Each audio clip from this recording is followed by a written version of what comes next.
Ah, It is true that every single one of you have your own individual, unique destiny. Not one being on this entire planet, in the universe even, has the same DNA-like codes as you. You are so unique.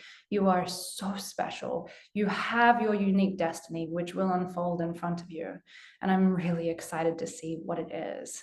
Probably as excited as you are. And together we'll see it happen in real time, because you can't really know it until it's happening and you're going, oh my God, this is it.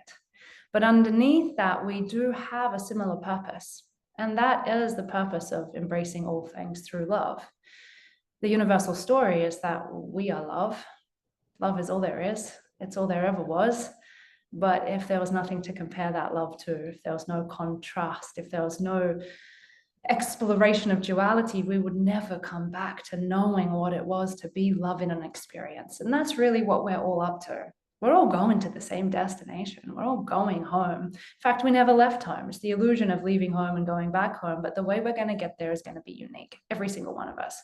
There are billions of pathways back to ourselves. And that's what makes this so fun. And we can learn from each other. And sometimes you'll be walking along a path with another person, and sometimes you'll be on your own. And sometimes there'll be a whole tribe of you running, and sometimes you'll feel like you're tumbling down the hill, and all the things are going to happen. It's a hero's journey that you are on back to yourself. And yet all of us have this similarity in that we are attempting to master our dark side, embrace our shadows, love what we have taught ourselves is unlovable. That's really the core of it, right? We're going to do the most magnificent thing in our life if we choose to, and that is love what's unlovable and embrace what we believe is unembraceable. If you do that in this lifetime, you will actually have the incredible experience of experiencing right, yourself as unconditional love. And that is miraculous, unconditional love. So you got to do the most unthinkable, the most crazy thing of all, which is embrace everything you've been taught not to embrace. Now, the reason I say that in this group we cut through spiritual bullshit. What do I really mean by that? Love it. Somebody asked me recently, what do you mean by spiritual bullshit? But if I was really going to boil that down, I'll say there's no bypassing here. We don't bypass. We don't go under. We don't go over. We don't go around. We go through. There is no bypassing. And that's why, as much as your mind might be like, well, what about if I go this way? What about this thing? Or what about this thing? If it is not the path of love, it is not the path. There is no way to get to unconditional love by finding a pathway that allows you not to be unconditional. It just doesn't work energetically. And we're sort of funny. The way our psyche is set up, we will try every pathway to reject ourselves, deny ourselves, suppress ourselves, get rid of ourselves, push ourselves away, hoping, well, maybe I'm the one who's found the secret doorway to go through that doesn't require me to do that unthinkable thing, which is to fully love and embrace myself. And I tell you, it's all fake. It's all fake. It doesn't exist. You cannot get out of your hero's journey story. And in fact, you don't want to. You don't want to. If you could make it to Everest by having to do nothing and not changing, it wouldn't be fun. Robert Greene was talking about this in a podcast I was watching that Fabio got me onto with Huberman. And, he said, I think I might have mentioned this last week, the person you have to become to be able to climb Everest is the process. It's not about standing on top of Everest. It's about who you become on the way home. And so when you get home, you know what you've gone through and who you've become and the choices you've had to make. And all of that's with you. All of it's within your DNA. And it is part of the experience. If you could just get on a helicopter and be taken to the top, not only do you miss the opportunity to become the hero of your journey, just think about this as a metaphor, your whole body would implode because it couldn't handle the pressure. It couldn't handle the beauty. It couldn't take it in. It would just destroy itself because you weren't prepared, ready, or open to receive such incredible levels of unconditional love. So it's a journey. And your body's wise, your mind is wise, the universe is incredibly wise. It's not going to let you get out of it. You think you're going to let yourself get out of your journey home? Hell no, you're not. Heaven, no, you're not. Are you crazy? That's why you're here. There are so many things in place beyond your conscious awareness that are like, I'm not going to let myself get out of this, because that's the point. And so, no spiritual bullshit here. We go through. We do not go around. We go through. End your suffering. That's what we're here to do, to end your suffering. It is hysterically funny when you finally wake up to the realization that every single person on this planet has the opportunity to end their suffering, and it's not that hard. But when we make it the thing that only a few people get to do if they're chosen and special, you'll make it the hardest thing you ever do. So what is not that complicated has become so challenging because we made the story hard. We made it so that we had to become something beyond our wildest imaginations in order to end our suffering, but it's all a big lie. So you'll go on the journey to figure that out, which is the paradox of the whole thing. And in the process of realizing that it's easy, you have to do all the hard shit to realize, oh my God, it's not that hard, but you have to go on the journey. Hysterical. So you'll wake up one day and go, oh my God, but this is easy. And you'll laugh. Every person on this planet has the potential to end their suffering. Now, is it within your destiny? I don't know. I don't know what's within your destiny, and nor do you really. That's the fun of it. But is it a potential? Yeah, it's definitely a potential. What else are we doing here? Discovering our gifts. This is what we talked about extensively in class on Tuesday night. You're unique. You have unique gifts. You have unique passions. And the best way for me to say this is we are all cells of one body, but there's trillions of different types of cells. And so part of your awakening is to realize what cell you are. What cell are you in this body? And to surrender yourself to that. Happy is the human being who has made peace with their destiny.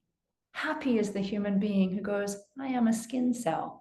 It is who I am this lifetime. It's the character I chose, and I am surrendered to it. It is a beautiful state to be in.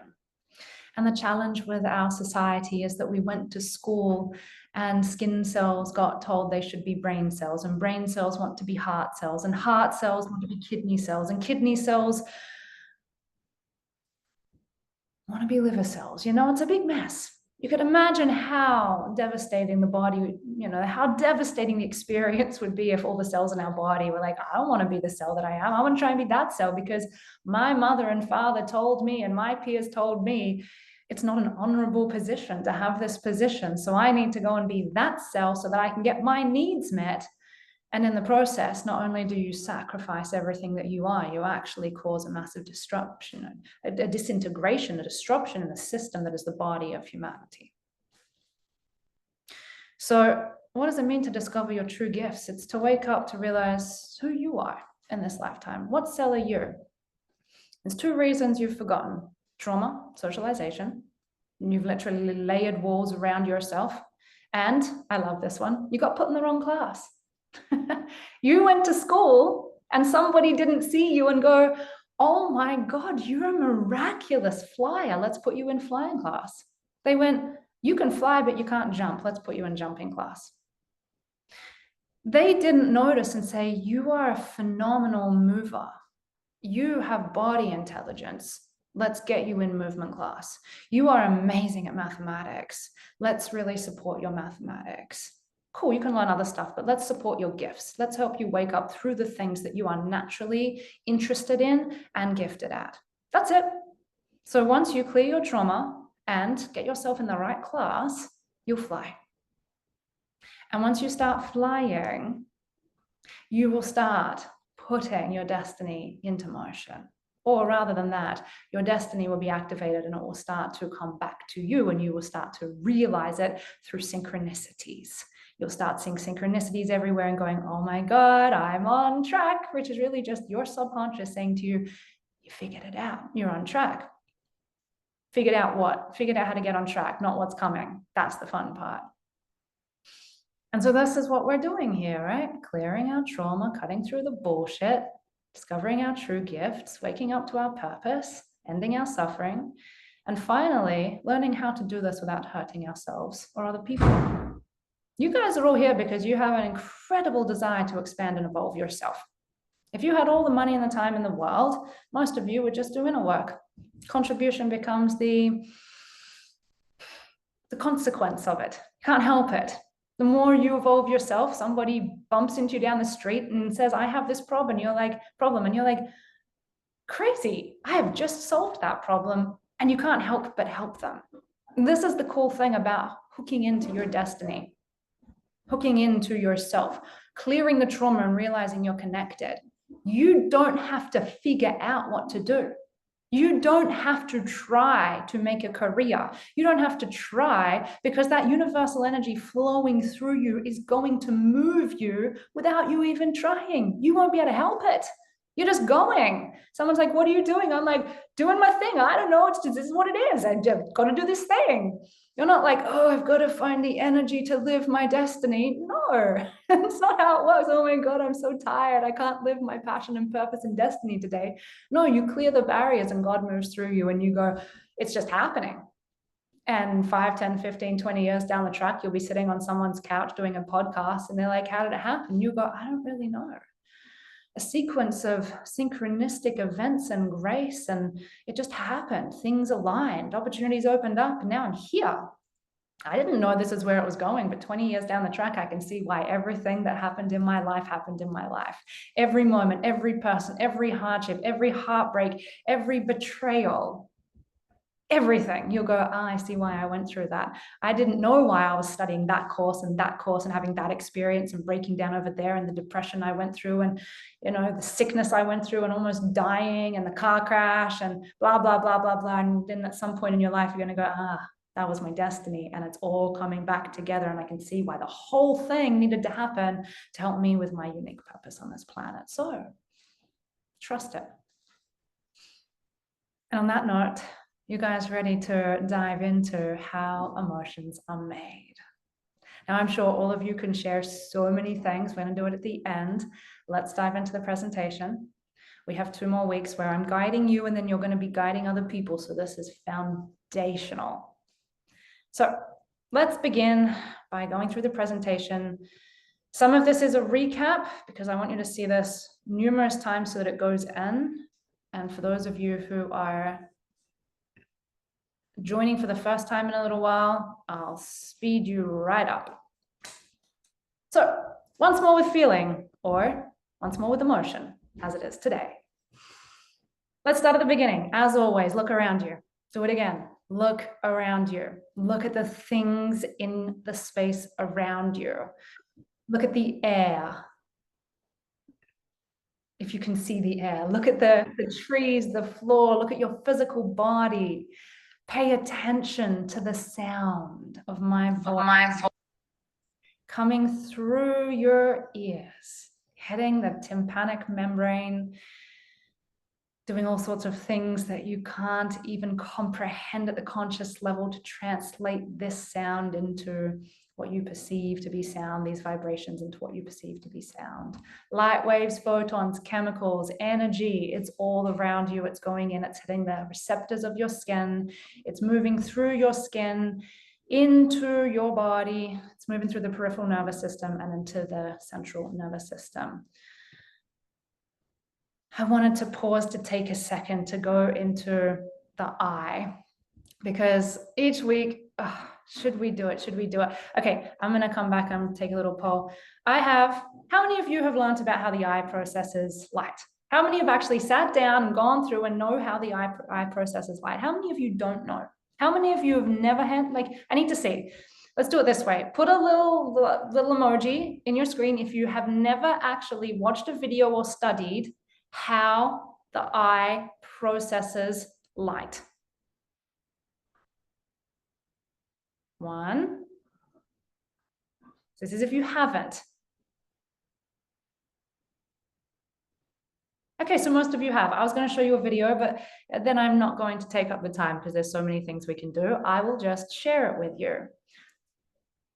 Light that is coming from the sun is bouncing off objects into our eye. If you want to go watch this on YouTube, you can go watch it later. There are so many amazing structures of the eye, but basically light is coming into the eye. I'm doing the 60-second overview. It's hitting the back of our eye, and there are rods and cones in the back of the eye that are sensitive to different light waves. Rods and cones have different jobs. I believe the rods are taking in less specific information. They get the grayscale, they get the shape, whereas the cones are more specific and they pick up on different wavelengths of different energy, light energy. So they pick up on different colors and different structures. So you've got trillions, I believe, if not millions, maybe trillions of these little receptors in the back of your eye that are taking in the data, and they're sending action potentials, which is an electrical signal from a little nerve in the back of the iris into the optic nerve. And they're sending signals through the optic nerve back into the visual cortex inside the brain. The image actually goes in upside down. It needs to be flipped up the other way.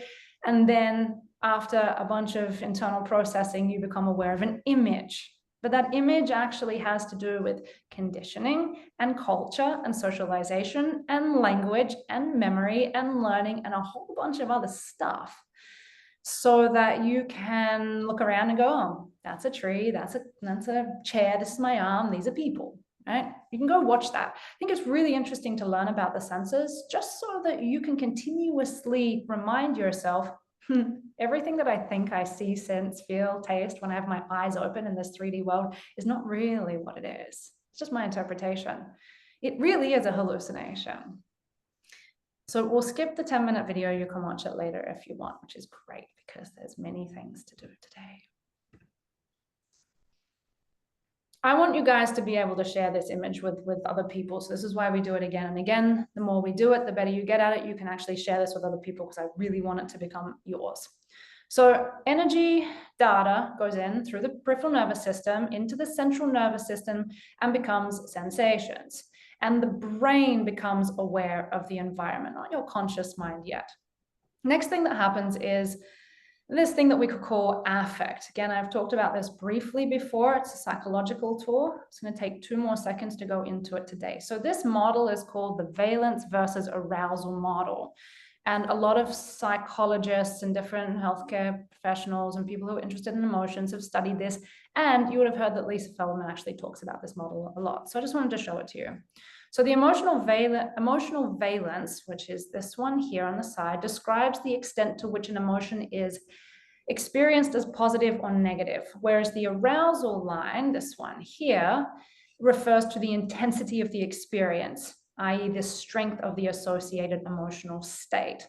So this chart helps in visualizing and categorizing the potential emotions someone may be experiencing based on their valence and arousal levels, which can be useful for understanding emotional experiences and responses in various contexts. Now, I didn't want to tell you this a couple of weeks ago, so I didn't want to confuse you.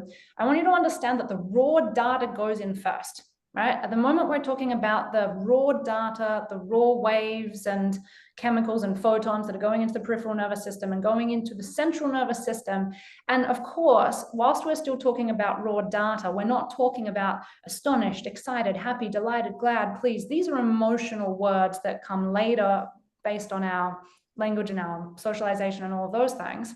But what I want you to see is how they use this little graph. So they've said, all right, if the person feels unpleasant, let's say halfway unpleasant, 5 out of 10 unpleasant, and it is, quite intense, let's say it's a 5 out of 10 intense, then we could say that that person may potentially be frustrated or angry, right? They could be in this state. So the way that someone can use this chart is that if someone comes in and they say, I feel unpleasant and it's quite strong, you could go to this chart and say, oh, potentially, this is why I said potentially this person is angry and frustrated. Now, for people who don't have a very good emotional vocabulary, this could be very helpful for them because they could then come to this chart and go, oh, this may be the experience that I'm having. I may be experiencing frustration, which could give them insight into the emotion that they may have created, which makes it possible for them potentially to work backwards. What I want you guys to understand here is all the words on this chart are conditioned words and it's cultural. So it might be different in different cultures. You could, if you wanted, actually start to track your own experiences over the next couple of months and make your own version of this, right? You could every so often stop and be like, I feel, 9 out of 10 intensely pleasant. And then you could go and track on here. And I define that as ecstatic. right? You could probably make your own version of this. So it's a tool that healthcare professionals and even people who are in the emotional tech field are using to try and help people increase their emotional intelligence. So I've put the chart over here, but what I'm really talking about over here is just the valence versus sorry guys, just make sure you're on mute. The valence versus arousal, so the sensations, not the emotional categorization yet, but okay, I just wanted you to see that there so that you have a little bit more of an understanding of what this chart is. If you guys have questions, keep them, we'll talk about them in a little bit. And of course, once all this sensational data goes into the nervous system, as we've talked about before, it turns into something called interoception, where these complex multimodal brain regions are talking to each other, and they're all like a little city going, okay, data's coming in. Have we experienced this before? Yes, we have experienced this before. So let's put it together and try and understand what it is. Maybe you're experiencing I was going to try and think of something funny off the top of my head. Extreme pleasure, right? Maybe extreme pleasure is coming in through the system, and the city is going, have we experienced this before? And it's like, yes, we have. This is what we label peak orgasm, right? So we're getting all the data so that we can understand what we're experiencing, which is fantastic and fun and painful and all the things. And as you guys know, it's based on concepts and categories and perception and stories and beliefs and points of view and what you have learned. So your socialization and the traumas you have experienced. And this is what is helping us create our predictions. Remember, once again, as Lisa Feldman said 1,000 times, our brain is a prediction-making machine. This is what it does. It is making predictions to keep the body safe and figure out how much of the body budget we need to use. So the brain is like an amazing accountant, as you guys heard, and it's trying to figure out, do we spend money here? Or is this a experience in which energy has been put in? So are we expending energy, expending our currency, or are we putting currency into the bank for the future? Now, in the case of negative stimuli, we actually may make the prediction that we're going to get hurt like we did in the past, and that will cause the creation of a protective self or an identity. And that would dictate our emotions and our behaviors. And as we talked about before, just bringing a little bit more complexity to it this time, that the vulnerable self and the protector self are two sides of one coin. And so the emotions and the behaviors really are coming from both sides, although usually the protector is more dominant. It takes over the personality. And then it repeats. So once you have made a prediction and told the body, this is what we believe is happening, the brain has predicted and talked to the body, talked to the biology, it sends a efferent signal from the central nervous system back through the peripheral nervous system to the cells of the body, and this is what causes the genes to be read. We're going to learn a lot more about that next week when you listen to the biology of belief. We'll add this piece in here. Once that's done, the emotion and the behavior happen. You actually have no control over that, because once you've made the prediction, the body and the emotions are going to follow suit. And that is when the experience of how the body moves, so this is really how the heart beats, how the breathing rate changes, how the muscles contract all throughout the body, what relaxes, what contracts, every biological process matched with, it's actually the same. Then the biology then talks to the different systems inside of your body that communicate which biomolecules to be created and bind to which receptors, which create which certain emotions. So the behaviors and emotions become the consequence of your predictions, and that information is fed back into the system. Right? Fed back into the system. It goes back through the central nervous system, through the sensorial spaces of the brain, into these multimodal brain regions. And what happens is, if your prediction was similar to what actually ends up happening, you go, look, I was right. So if you predict that you're going to be a failure, and then you have the experience of being a failure, and you get the data that you're a failure, you're going to circle back around and go, look, my prediction that I was going to be a failure is correct. And that is what a lot of people do, and it's what keeps them stuck in these patterns. So that we can start to get our language really dialed in here, I want you to think of this side of things. So the sensational data coming in as raw data, raw sensations, raw feelings, and raw emotions. Now, the reason I'm adding this term raw feeling and raw emotion in here is because other people in the industry, in the healing industry, in the medical industry, still mix up the words feelings and emotions. And if we don't get really clear on this, it's very complicated to have conversations with people. So let's just now, from here on out, when we talk, everything that is on this side of the chart before it has been turned into a definition, let's call it raw. So you could say data or sensation, but if you're going to talk to someone out in the field, they may actually be, I know people who are literally talking about sensations as raw emotion. So let's just add the terms raw over there so that we know we're talking about the raw data, the sensations, not the defined emotion or defined feeling, because people are going to mix up these words all the time, emotion and feeling. So let's just, for our own sake of being able to communicate with people in the world, defined emotion or defined feeling is when people have given it a label such as angry, happy, sad, perplexed, frustrated, etc. The raw data is hot, cold, sharp, unpleasant, this type of stuff. So that's just a language thing. And as I've said before, this is what then goes on to create the law of attraction or karma in your life, because it has an energetic signature. When you activate certain behaviors and emotions based on particular predictions, based on beliefs, there is an energy to that. There are energetic vibrational experiences. There are vibrations to thoughts. Different thoughts have different vibrations. Those vibrations go out into what seems like the external world, and it attracts exactly those things back to you. So that's the law of karma there. And as you guys know, if we activate these negative emotions and behaviors for a long period of time, it will turn into metabolic disease, which is another thing that there's a whole chapter in the book that Lisa Feldman Bennett talked about, which is just so interesting, right? Depression, anxiety, digestive problems, chronic pain, fibromyalgia, diabetes, cancer, ADHD. I actually tend to believe that ADHD is also a protective creation of our minds to actually handle trauma. Gabor Mate talks about this as well. So this is our overview, and you've seen this before, but going in a few times is a great thing.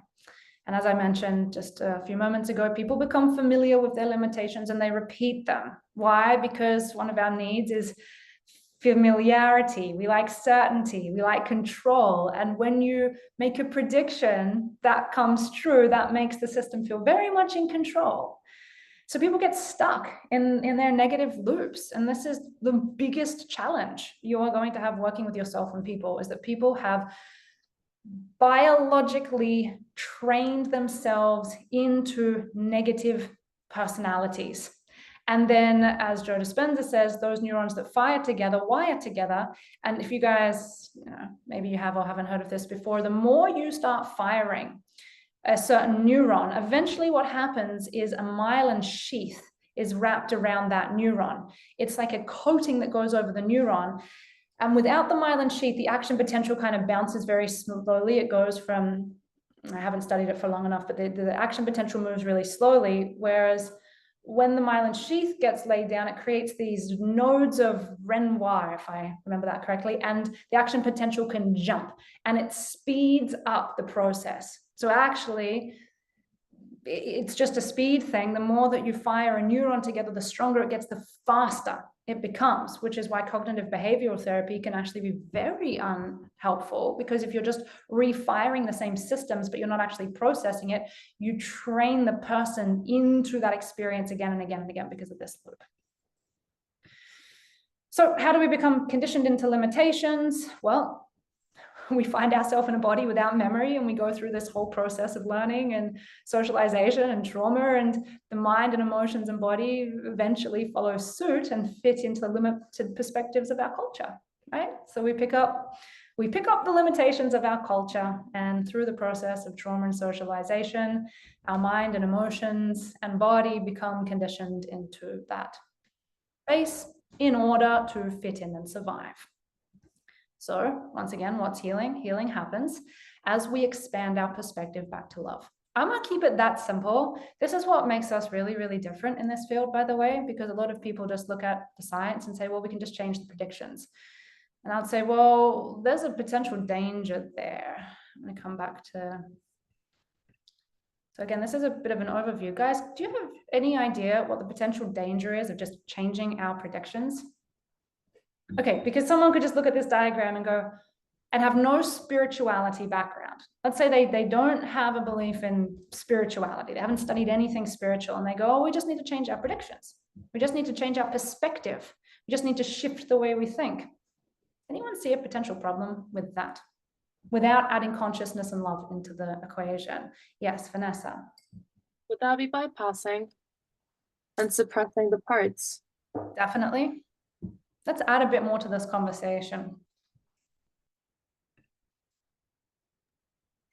My mind goes to like, if you don't really have any direction in the new prediction patterns, and it can almost be dangerous, right? Like if we're changing the prediction, like it's there for a reason.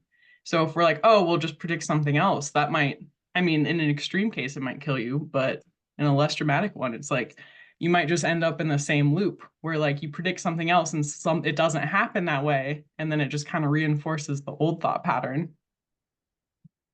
Yeah, it can be really dangerous. Let's have a look at a shift of perspective that isn't actually all that helpful. What if you are in a physically abusive relationship and you decide to shift your perspective into something that sounds very spiritual, but isn't actually in alignment with love, which is, well, I just need to, I'll give you one that I've actually been through. So, all right. Here was a shift of like a point of view that I put myself in. I found myself in an abusive relationship. You guys know that. I've been through an abusive, very, very verbally abusive and eventually physically abusive relationship. And I decided that the way to look at it was that I was in the boxing ring with Mike Tyson, but I got in early. And if I could just learn to take the punches, I would become enlightened. And that was the process to enlightenment. Now, that was a shift in my perception, because before that I would have said this is crazy, but I decided to look at it through a lens that made it seem okay. And it actually caused me to stay in abuse for much longer than I probably needed to be, because that was a prediction. I had no idea about how to connect into love. I had no idea that love has preference.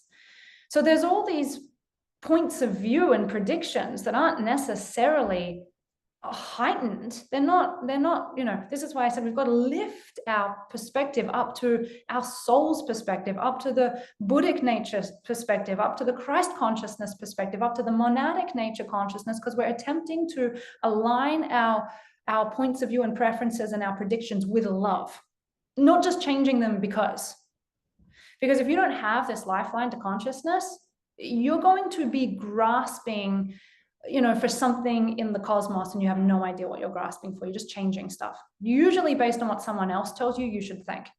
And you have no idea where their consciousness is coming from. So it's not just about changing predictions because you can. It's about what predictions are aligned with love. Now, this is extremely important. I'm going to hammer on this for a second, because when you go to a manifestation course, somebody might have got this far and been like, okay, it's about predictions, but then they tell the audience just to come up with new ideas that they want. What if that audience has no idea how to come up with a thought that's beyond the level of consciousness that they're in, and they just come up with another thought in the same space, or they make up something that's even worse, and they come up with a new perspective or a new idea that actually creates a worse prediction and takes them into a worse space because nobody's given them any guidance on how to elevate their mind.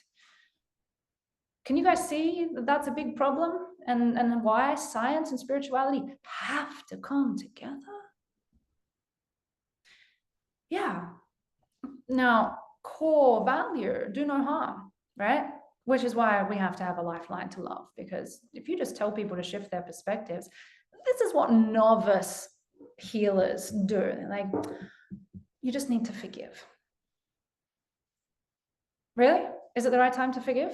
Is that in alignment with love? Is that going to lead you to win-win-win situation, or is it going to cause you to sacrifice yourself, forgive horrific behavior, stay in a situation you don't want to be in, validate somebody else's negative behavior to the point where they believe it's okay, so then they go and hurt other people, and then that other person ends up on your doorstep saying one day saying, this person abused me, and as they were doing it they told me that you forgave them for it, so I should too.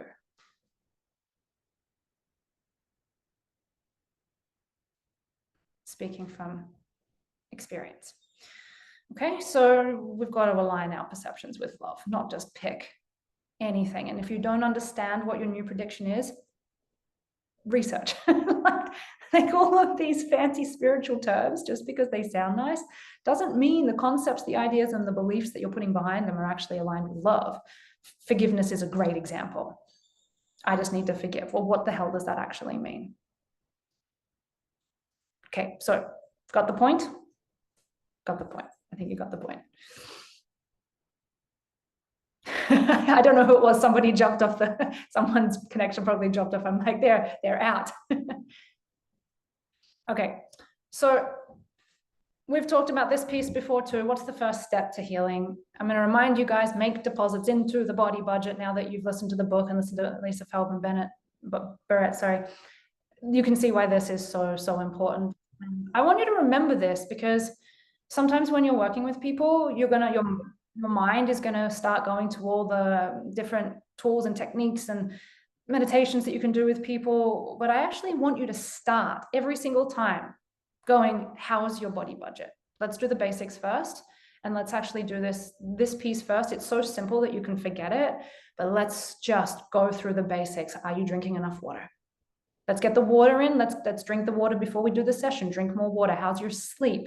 Your sleep not doing well? Let me give you Sarah Blondin's meditation before sleep each night. I've given that to you guys now. If you need a little help with sleep, Insight Timer is great for meditations in sleep. Yoga Nidra for sleep, fantastic. Do you need better quality sleep? That's what we're talking about. Do you need more nutrients? Brilliant nutrients out there, brilliant people talking about getting more nutrients into your diet, depending on where you are in the world. We're here right now, it's quite hot, people get dehydrated. Should probably put some chlorophyll in our water. Could change everything. Do you need exercise? Do exercise. Love and connection. Where are you at in your cycle? Gratitude, give it away, or appreciation, bliss, pleasure. Whatever you need to do to get some currency into the system. Please always run through that first with your clients and yourself.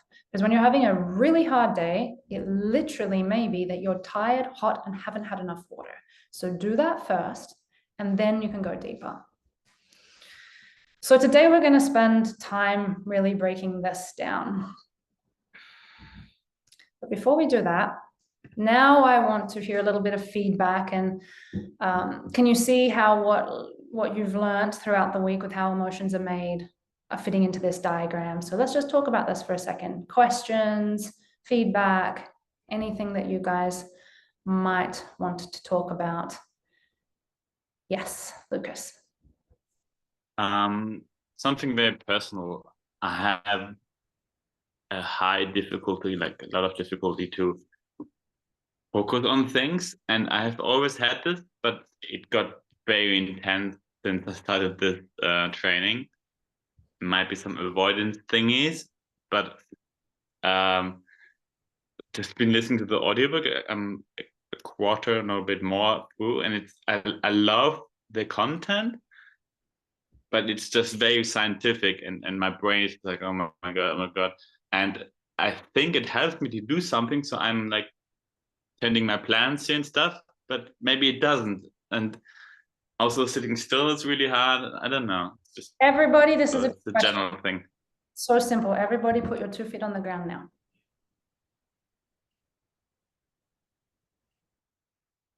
Feel your toes on the ground. And actually put a little bit of pressure into your feet so that you're feeling your feet connect with the ground. Big breath in. Another breath. Breathe all the way out.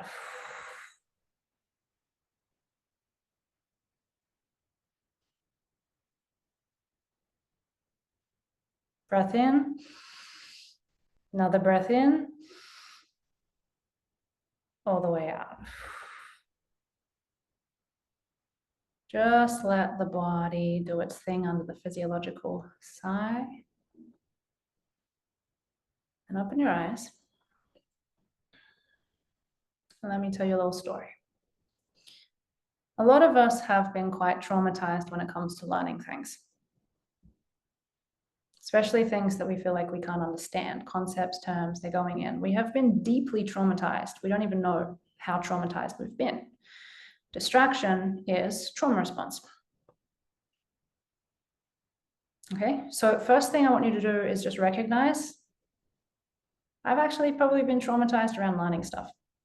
I have. It's just inbuilt in our schooling system, and it's so normalized we don't even realize.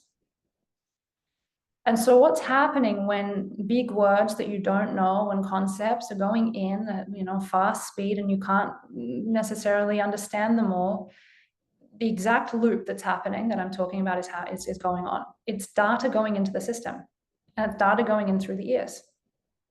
And it could be her tone of voice. If someone told me, like, I love this content, but her tone of voice really annoys me. Well, actually, that probably has a connection to something. Maybe someone's voice, your mom's voice.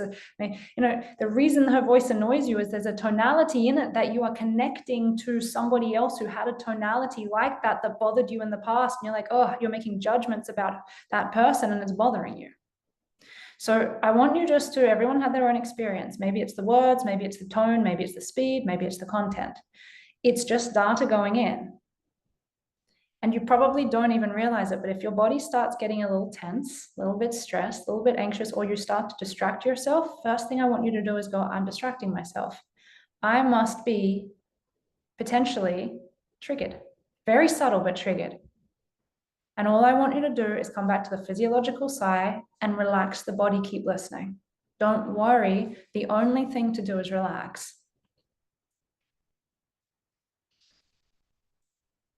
When I began working with one of my teachers many years ago, she knew a heck of a lot more than I did.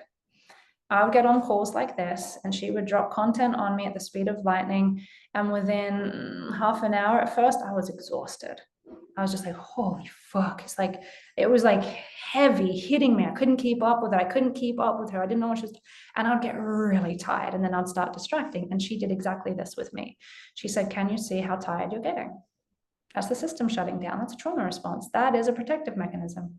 Can you see that you're becoming distracted? She said, don't worry about it. Put your feet on the ground and breathe.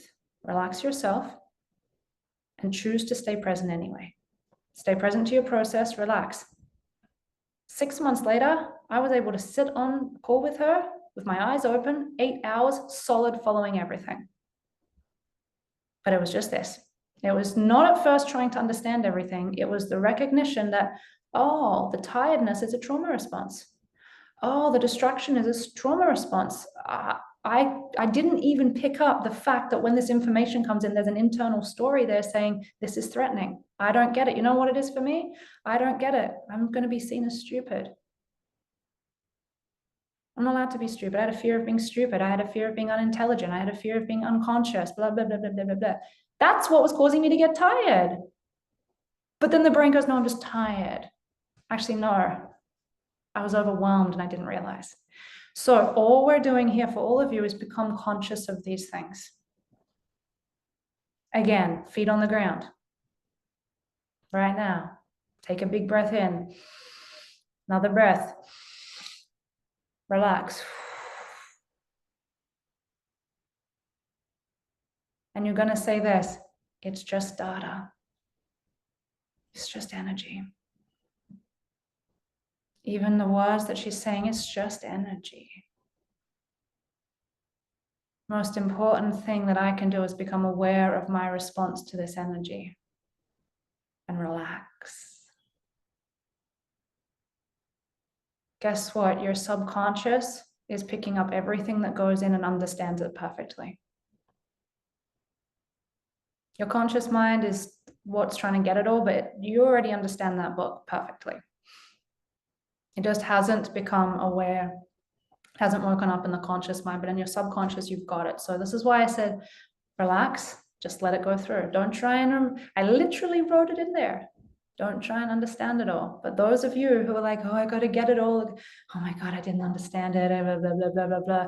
It's just highlighting probably that you have a fear around perfectionism or being smart or whatever it is. So it's just giving you feedback, right, on your trauma, which means it's not about the information. It's about your response to it. Hence why I said, let it go in now. Not only can you handle this when you just learn to breathe and relax, let me share this with you.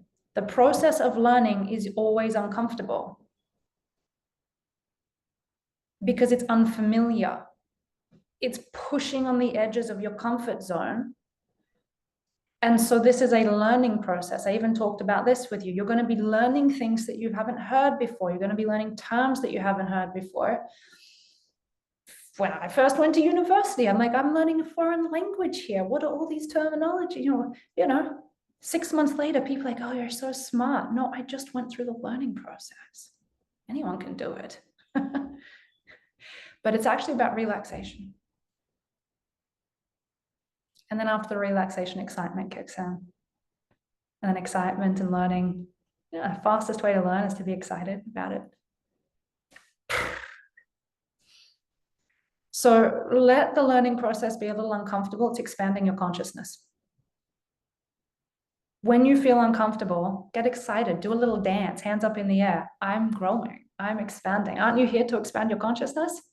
You think that's going to happen without being uncomfortable? If you're not uncomfortable at some point through this process, I'm not doing my job right.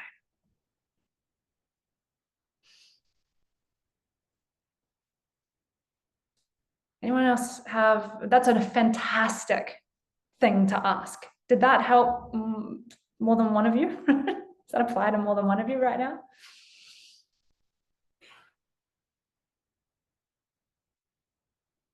Hover, listen. I promise. What you're doing here is probably not what you think you're doing here. So one more time, everybody, big breath in. Another breath. Long sigh out. I am capable of learning.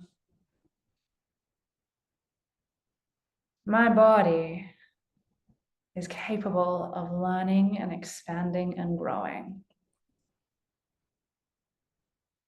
I'm intelligent. It's just a process.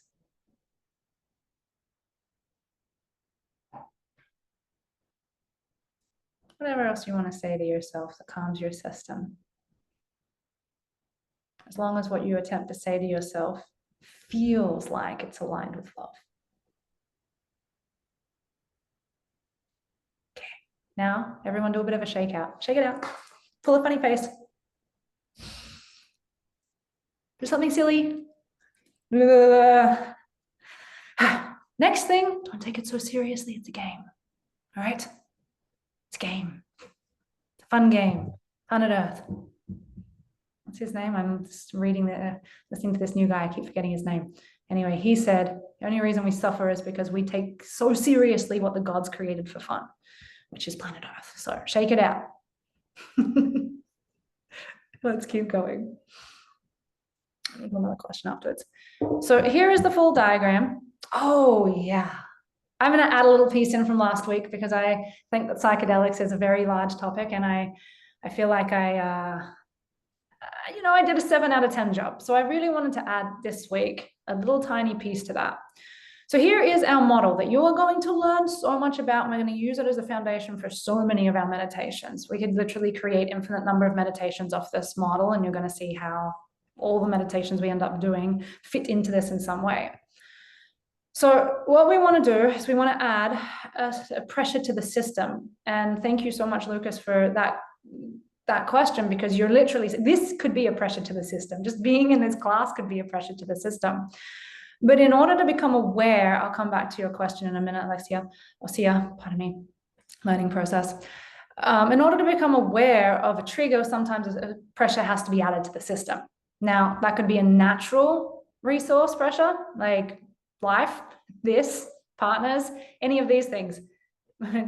living situation, food, family, money, health, love, death, relationships, career, nature, you know, there are all these natural processes. Life will actually put pressure on you to deal with your internal reality. And what Keith calls this, if you only do go through the natural process, is the karma, drama, hard path. It's the hard bus, because you got to wait. You got to wait for life to hand it all to you. The easy bus is where you deliberately go somewhere and get somebody to, or you do it to yourself, put pressure on you.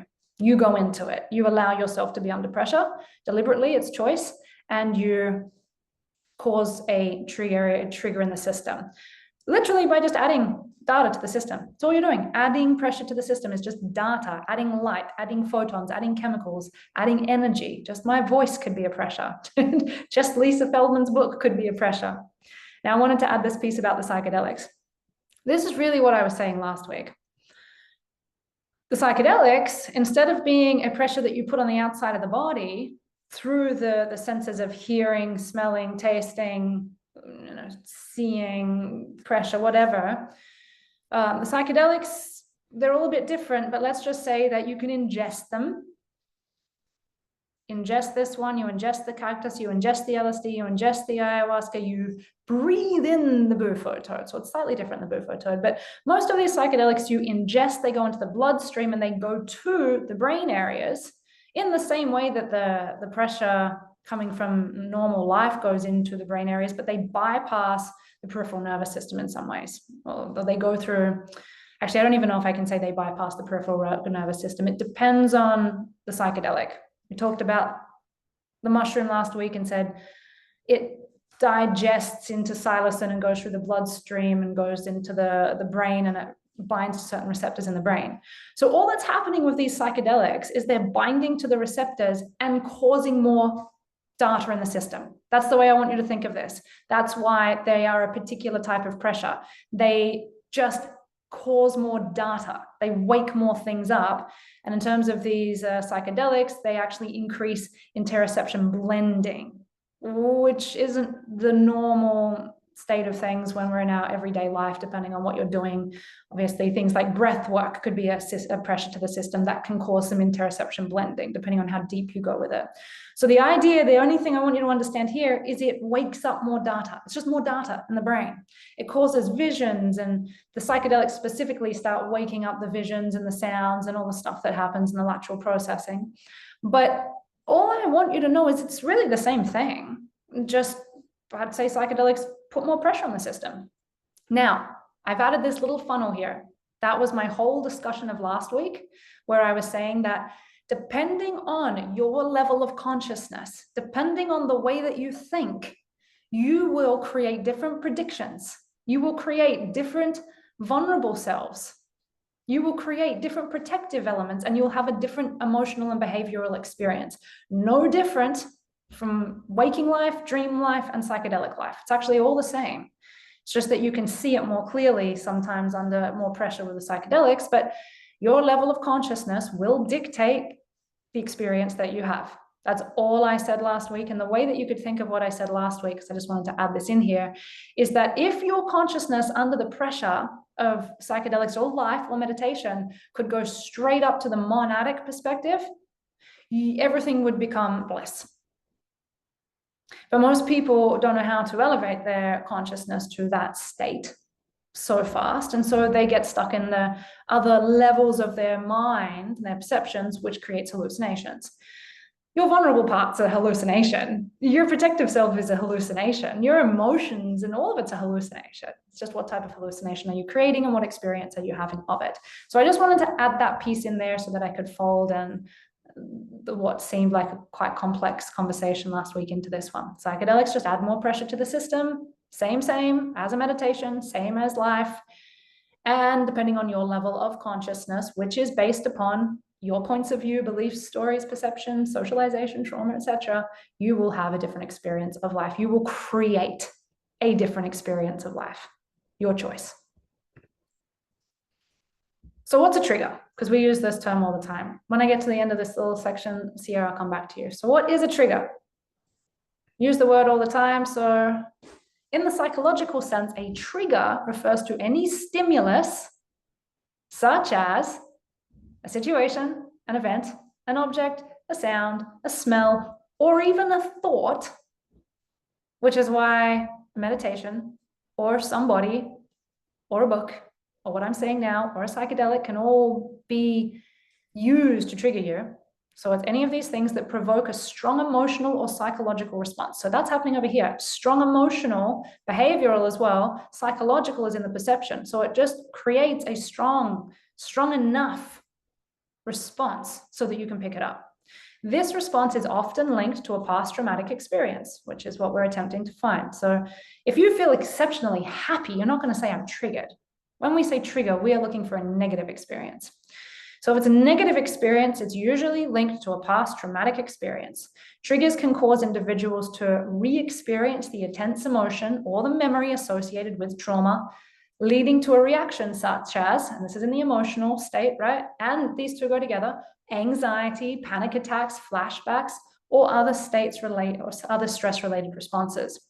Understanding and identifying triggers is crucial in mental health treatment, particularly for conditions such as PTSD. And by the way, everybody has PTSD. Everybody. We're helping people heal PTSD. Where managing and mitigating the impacts of these triggers is a key aspect to therapy. So as we said, you can trigger somebody, you can go backwards through the process. So we're going to go backwards through the process. The trigger causes us to become aware of something. I'm taking you through this today, by the way. I'm actually going to take you through this experience. So I'm going to help trigger you. I'm going to bring a trigger up. I'm going to do it very simply today. And you're going to become aware of the emotions and potentially the behaviors around this trigger. And we're going to go back and we're going to find the protector self. And that can then lead you to go underneath and find the vulnerable self. The vulnerable self is an aspect of you based on past conditioning and traumas. Sorry, that's what I said. It's associated with the loss of a need. We're going to do needs in a couple of weeks. So we're still an overview, but vulnerable self is always associated with losing one of your basic human needs. That's why this whole thing happened. And now it feels like a dangerous or a threatening aspect of your personality that if it were to come to the surface again, you would lose the need again and feel the pain like you did in the past. So that's what's hidden in the subconscious. So as we put the pressure on and we discover the vulnerable part, what we're doing is we're going back in and we're accessing these multimodal brain regions. We're becoming aware of the symptoms of the original problem or trauma. We can become aware of the memories. We become aware of the beliefs and concepts that create them. And ultimately, the ultimate goal is actually to see the cause that's creating the effect, which is what we can do when we go back into the nervous system, central nervous system. This is what Lisa Feldman Barrett's meaning when she says the body doesn't keep the score, the brain does. The brain keeps all of this information, symptoms, memories, beliefs, concepts. It's in the central nervous system. But if you put pressure on the peripheral system, it can go back in and unlock those memories. So she says, and a lot of the times the body doesn't keep the score, the brain keeps the score, the body's the scorecard. Very interesting. Flipping a lot of things on its head, right? So once we actually can get back into this more raw data, so this, I want you to think of this, we're heading into the raw data. And we got to get in there and we got to start to deconstruct the story, the defined emotion back into its raw sensation. That's what we're attempting to do. So there is a way to do this. We're going to go through and we're going to embody the emotion. We're going to disintegrate the emotion back into its foundational sensations. We're going to then having to feel, experience, express these sensations with complete awareness. You have to surrender to the experience completely.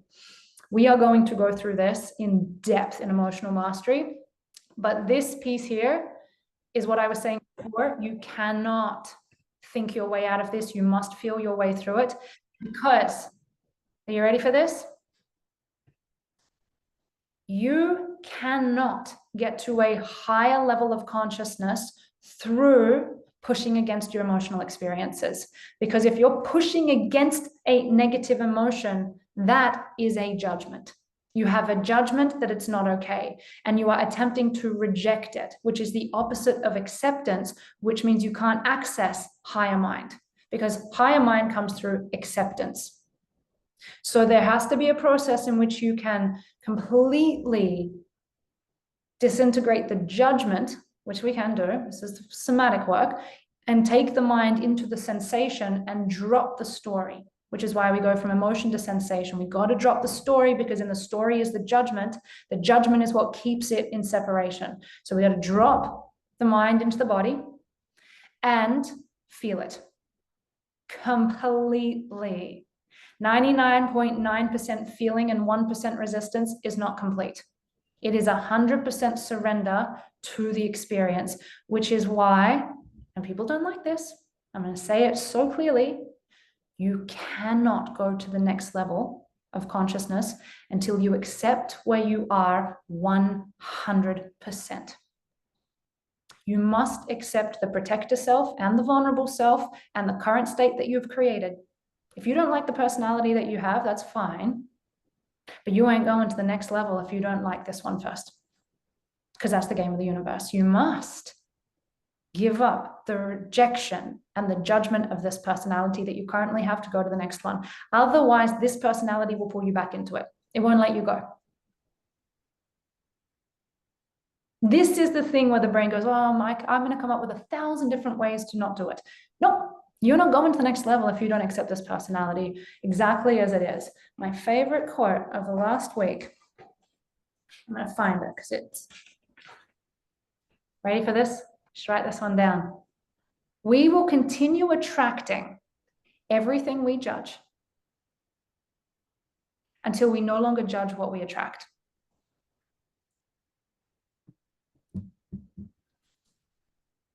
And that also relates to your personality. You will continue to be the personality that you judge until you stop judging the personality that you've created. Your limited, sad, depressed, unhappy self is your creation, and you ain't going to the next level until you love it. That is the unthinkable thing you have to do in order to go to the next level. Because in loving that personality, you'll know what it means to be unconditional love. That's the doorway through. You hear me on this one?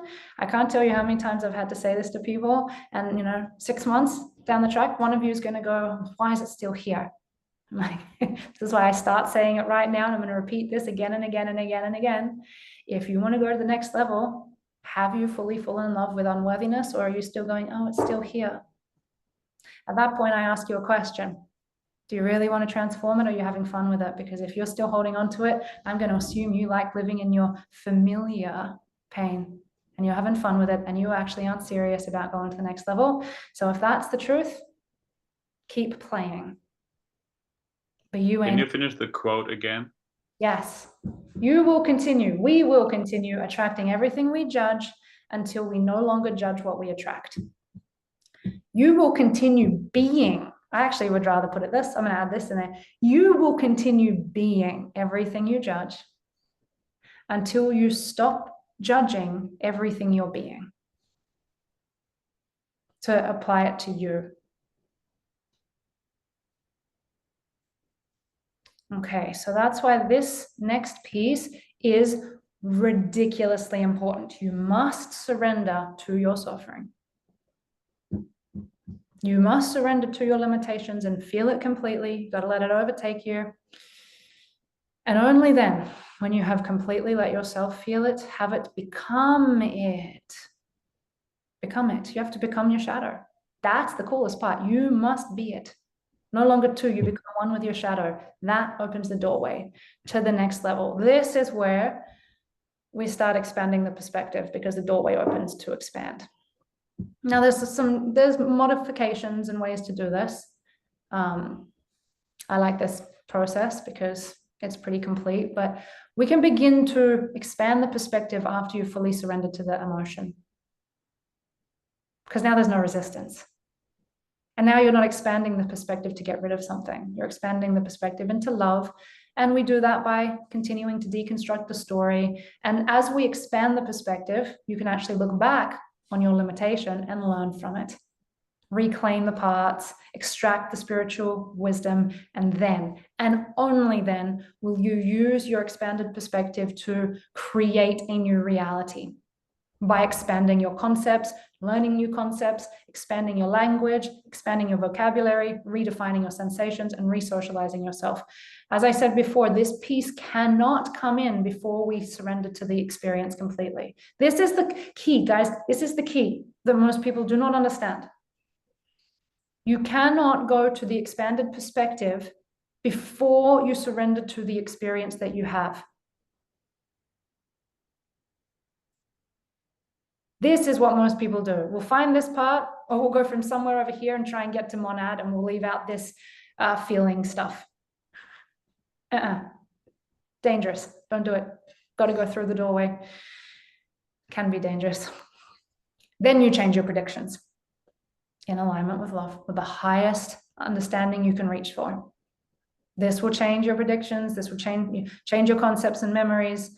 This is where it gets fun, because when you actually shift into a more monadic state of mind, you realize that when you change your predictions in the present moment, your memories of the past change. Now we're in the quantum shifting world, but it's complete and it's not pushing against anything. It's not to get away from something. It's because it's reality. Once you change your predictions, you're going to create a new personality. A new personality feels new emotions and behaves differently. And as we've talked about before, it's going to be a surprise to you. It's going to be a surprise. You're going to surprise yourself. And that's going to create a new experience of life, which is what everybody says they want. So we're almost at the end of this for today. We're going to spend a few more minutes going into expanding your language and vocabulary, and then we're going to do the exercise. So, Sia, you've got your hand up. What's your question? Actually, any questions from here? And then we're going to play with our vocabulary, and then we're going to do the exercise. My question was about, so it's a little back. It was also Lucas' question that is like kind of combined. So step 1 is like the body score. Isn't that also related to your nervous system? Also like with learning, like if it's hard to learn, or I don't know, like just in general, like relax, we have to do step 1, which is like to keep the body score. So isn't that also like we need to find out if our nervous system is out of whack? Like, am I in freeze or fight? Like whatever state am I in? And because that's that's going to affect if we're able to learn, if we're able to keep the body score. Right. So what you're asking, isn't the nervous system inside of the body? You're asking if the nervous system and the yeah, so Lisa, she's saying like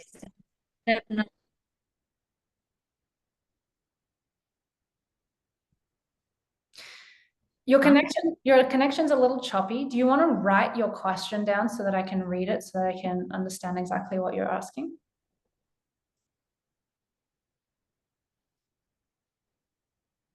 yeah. Just, yeah, write it in there, and then we'll go from there. I understand that you're asking about the fight, flight, freeze, and the fawn response. For those of you who have seen, they've added a new one. Almost everybody on this planet is stuck in the freeze response right now. You may as well just assume that you are stuck in the freeze response. Everybody's stuck in the freeze response because we've all been traumatized, and just living on this planet, especially right now, is traumatic. It's always been traumatic. Right now, we've got so much psychological, crazy bullshit going on, but hundreds of thousands of years ago, we had brutal wars and battles, and people were burning shit and hanging people and raping each other. I mean, we live on a brutal planet. It's always been the brutal planet. And we have, maybe people were less traumatized a long time ago because they were able to shake it out a bit more easily. But we're definitely traumatized right now as a humanity. You can see it in the way that we're behaving. So I want you to all just assume that you are stuck in the freeze response. Most people are. Do you have to fully become aware of which state you're in? It's going to happen through the meditations. And relaxation is the key. I have a really good meditation. It's a little hard to do on your own. That helps people become aware of whether they're stuck in the fight, flight, or freeze response.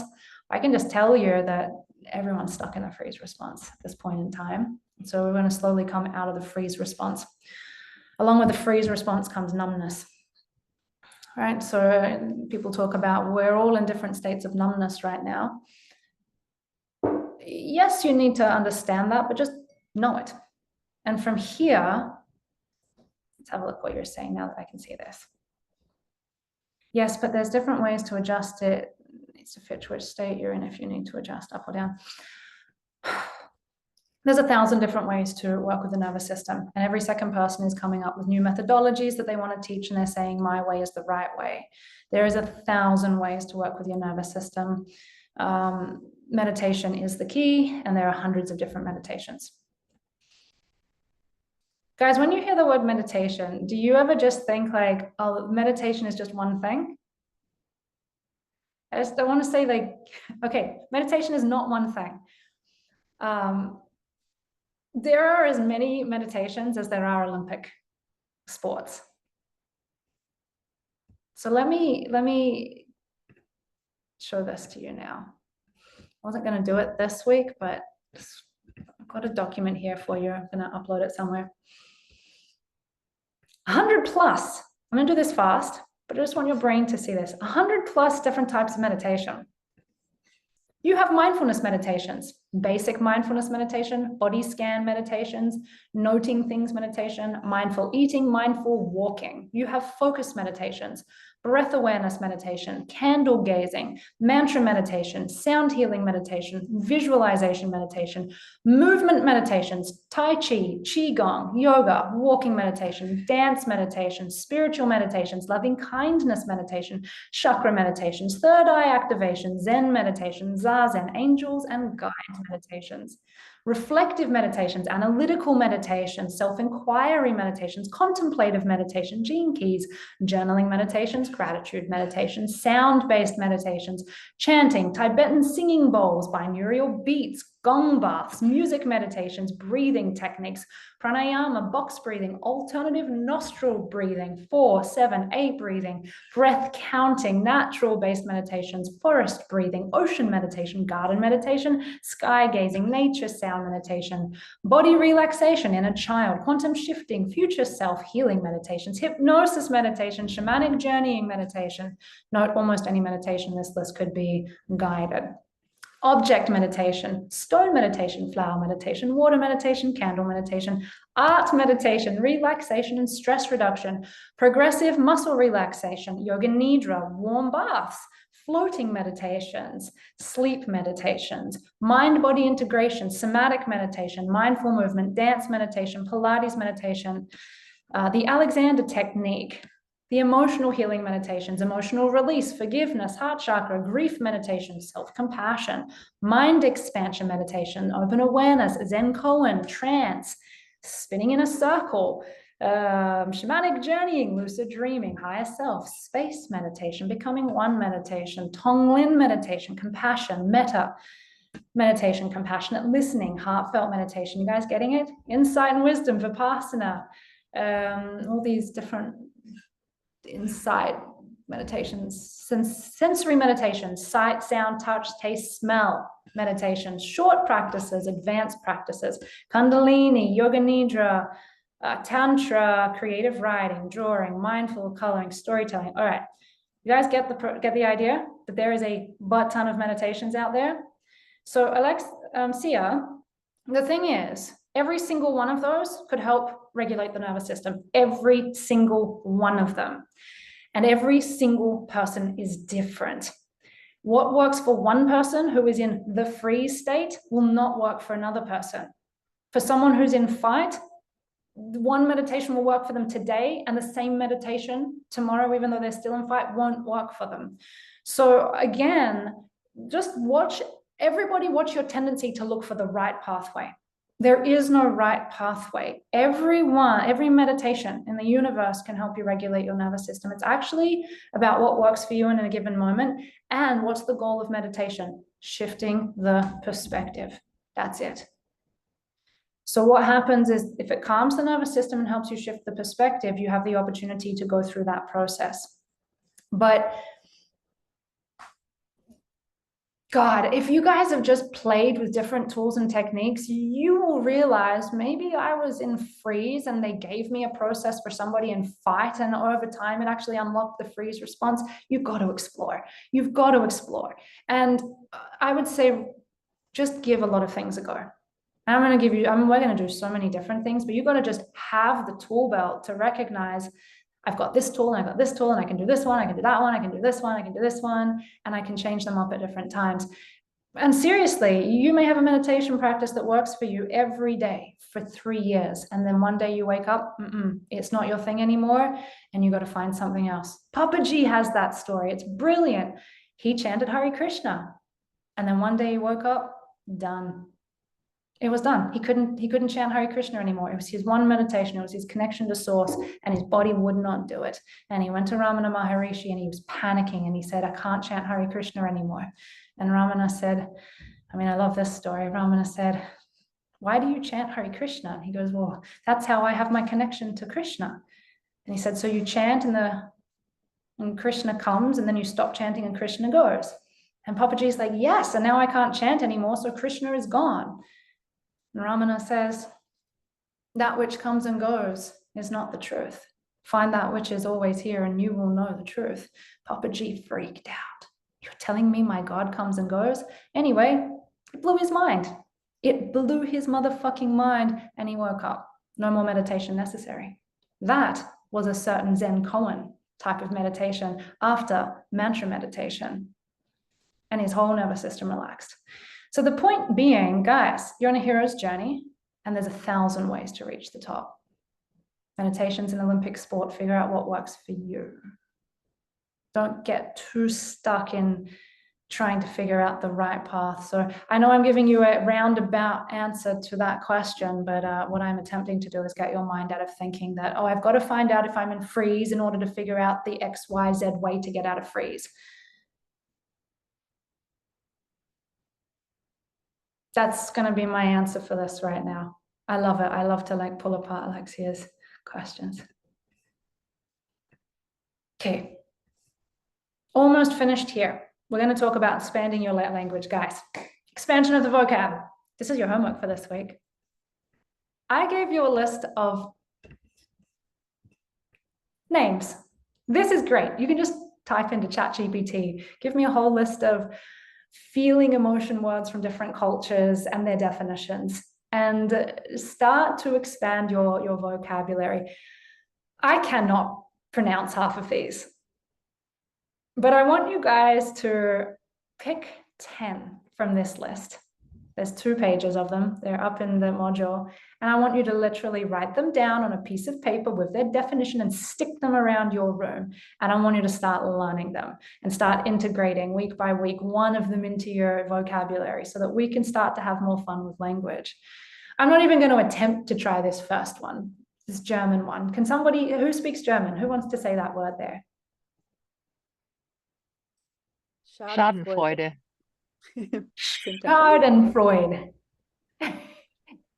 The feeling of pleasure or joy derived from the misfortune of others. I just want you to have fun with this. This is so funny. Merikai, putting something of yourself into your work. Tosca, this is great. A deep spiritual anguish, often accompanied by a longing for something undefined. Someone want to read a couple of these? Who wants to give this a go? You got to put some emotion into it though. From Fernwa. Someone want to jump in and go? Yeah, do the German one. Fernweh is so good. Fernweh, a longing for distant places, a strong desire to travel or explore far away land. Isn't that such a great one? A longing. Take me away. Yeah. Take me away to explore a faraway land. Who wants to say the Portuguese one? I can say it. Saudade.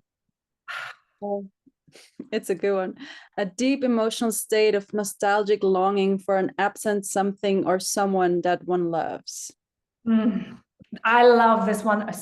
After going through these, I'm like, I want to learn Japanese. Mono non-aware. The awareness of impermanence, the bittersweet recognition of the transience of life. Isn't that gorgeous? Oh, I'm in a state of the bitter, recognition of the beauty, the bittersweet beauty of impermanence. Ikigai, a reason for being, a sense of purpose. Who wants to say the Danish one? Someone jump in and do a couple more. I'll do it. Do it. This is hygge, a feeling of coziness, comfort, and contentment, often associated with enjoying the simple pleasures of life. How do you say that again? Hiki?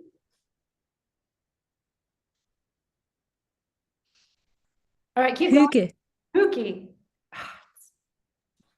Hygge. Huge. See, this is fun. This is great fun. Who's got the next one? Gokata. Say again. Gokata. Yokata. Swedish. The act of waking up early in the morning with the purpose of going outside to hear the first birds sing. Hmm. Guys, just jump in. Welsh. Need a homesickness for a home you can't return to or that never was. Had that experience. I'm homesick for a home that I can't return to or that never existed. Interesting. I've had it. It's so beautiful. I had the words, not the feeling.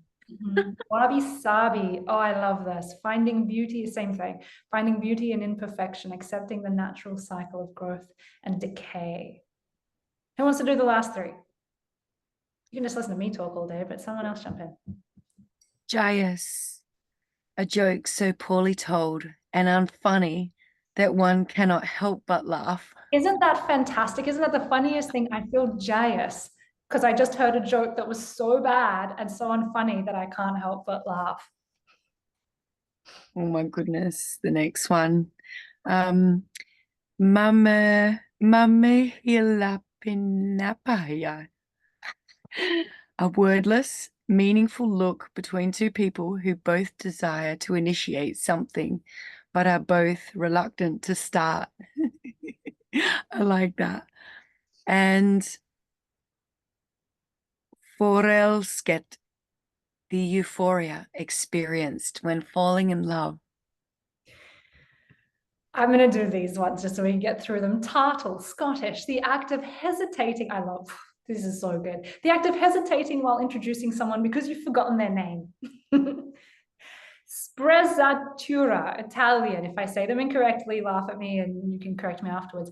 Effortless grace or nonchalance, especially in performing a difficult task.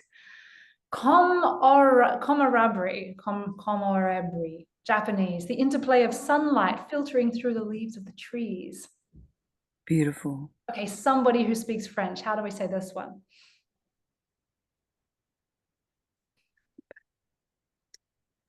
L'appel du vide.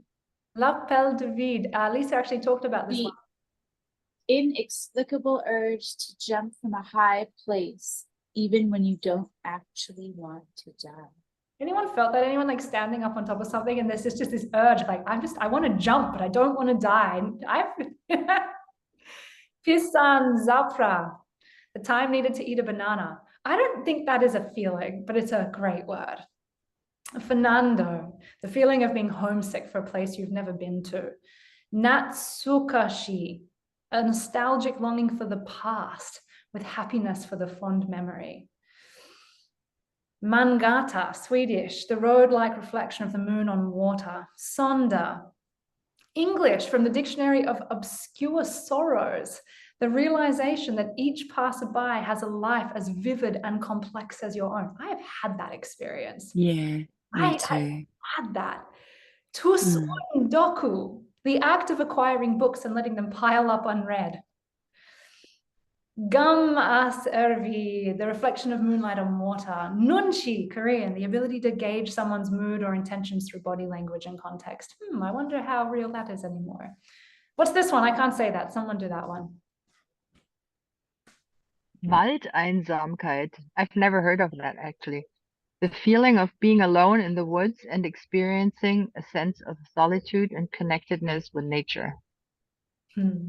Yugen, Japanese, profound awareness of the universe that triggers feelings too deep and mysterious for words. Han Yauku, I don't even know where this place is. The act of walking on tiptoes across warm sand. My favorite word this week is amor fati. Anyone heard of amor fati before? Who knows what amor fati is?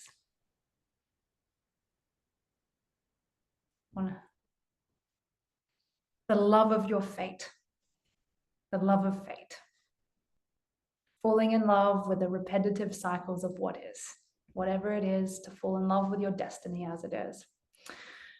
So this is one way to expand your vocabulary. You can take it from this list of things, or you can jump on ChatGPT or Google and go search some. You've got to find 10 this week, and you're going to write them down.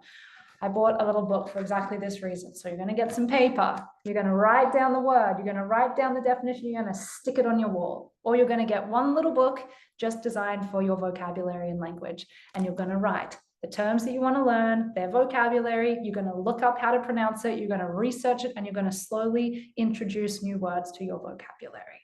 Week in, week out, we're going to expand our vocabulary, especially our emotional vocabulary.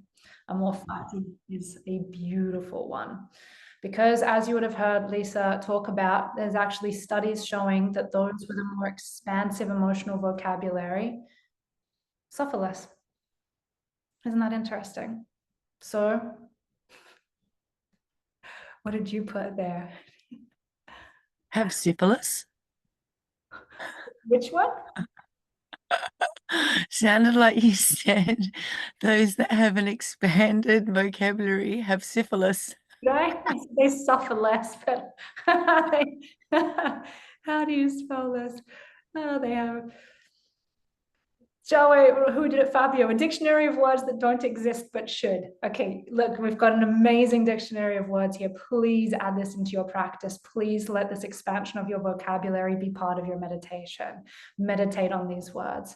I have given you one more way to do this, and that is to actually look at this table from Gene Keys. I think Gene Keys is phenomenal when it comes to expansive language, because there's 64 gene keys, right?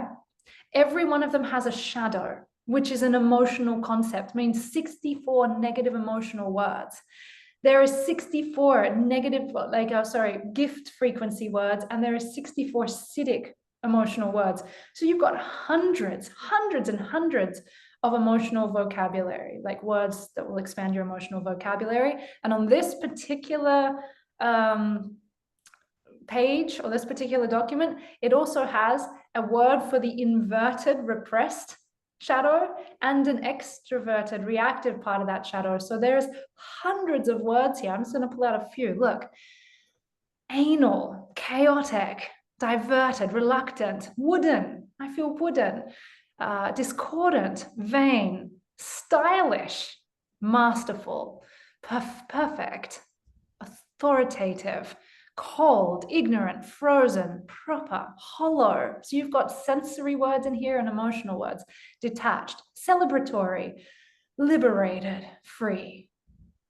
Okay, so use this, and actually here are your 2 documents for expanding your vocab.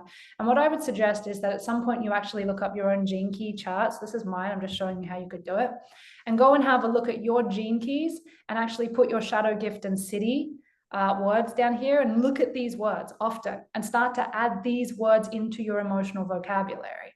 So one of the things that I do with people when we look up their charts, I say, just close your eyes and let's listen to your shadow side. So if you guys want to have a 3-second insight into potentially my shadow side, I could say, in my worst, I'm dislocated, in a state of entropy, discordant, divided, serious, vain, reactive, turbulent, prideful, full of expectations, and dislocated. Get a sense of that, the contraction of it. There's my shadow words.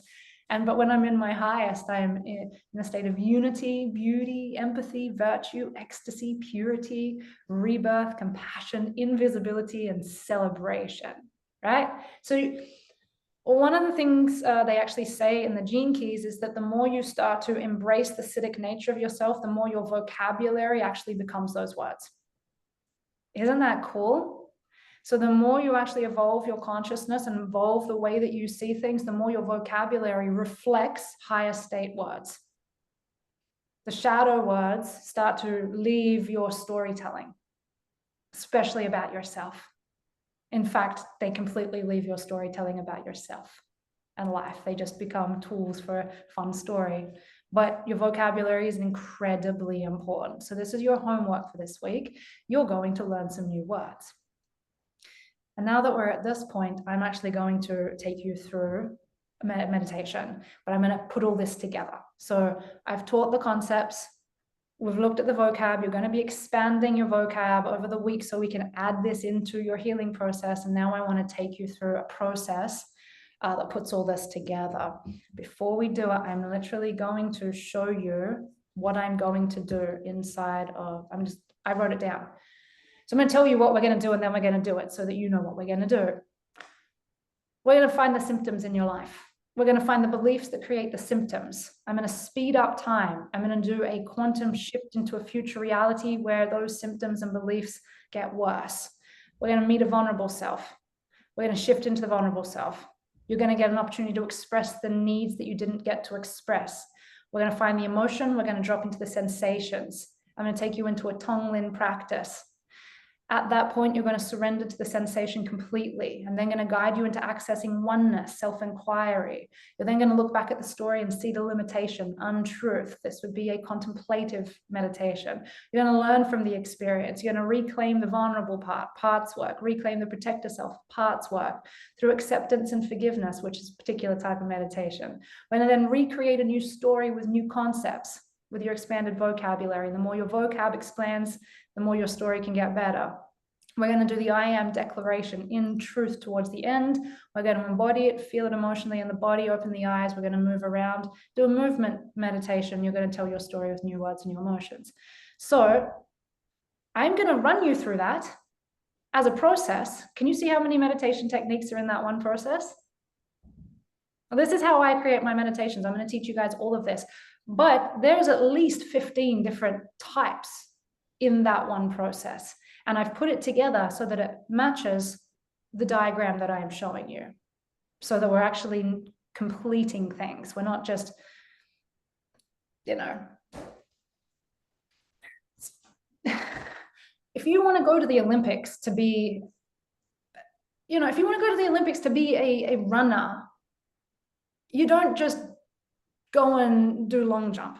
Right? And this is what people don't understand about meditation. You have a purpose. If your purpose is to end your suffering, there is a way to work with meditation that actually is very intelligent. If your purpose is to become an Olympic swimmer, you're not going to go and learn gymnastics. Or you learn gymnastics because it helps you in the water, but you've got to understand what you're doing. You don't just go and get fit in the wrong way. I'm trying to think of an example. If you're trying to become a gymnast, you're not going to go and study the sport of becoming a sumo wrestler, because it won't be the right meditation for the goal that you're trying to get to. Does that make sense?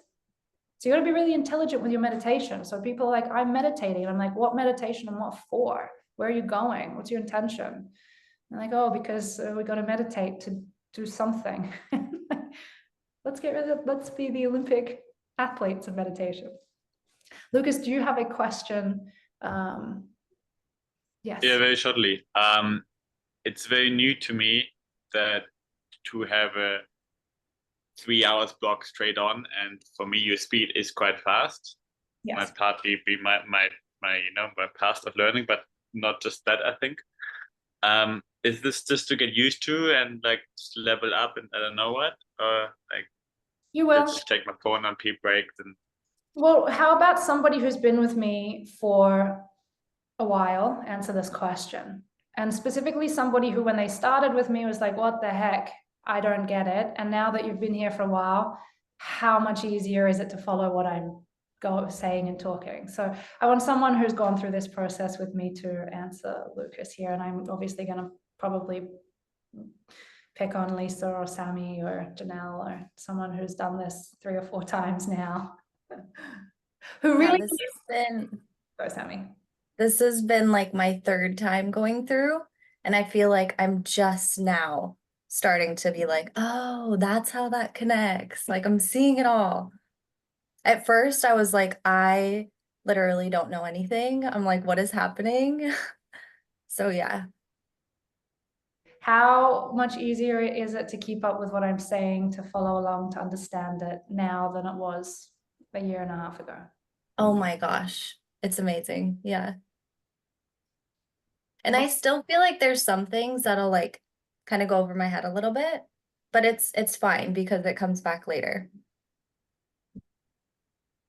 Anyone else want to share? Yeah, I wanted to share with you, Lucas, that, you know, we live in such a fast-paced world, and I think somewhere in here there's the opportunity that you're gifting yourself to recalibrate to a slower, deeper, longer connection.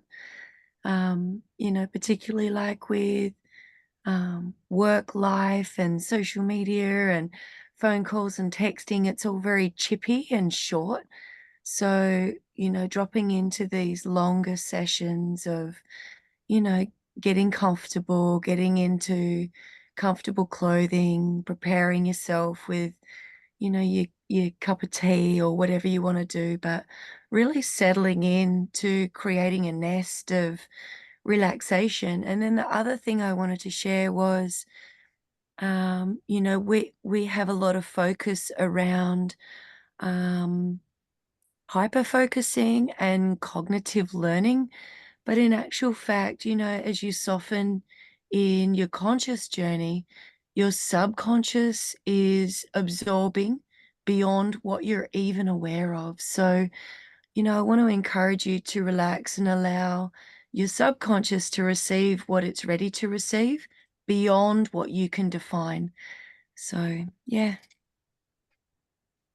I'm going to piggyback off that, Lucas. I just saw your message that said, I try to grasp all and everything. Stop trying to grasp all and everything.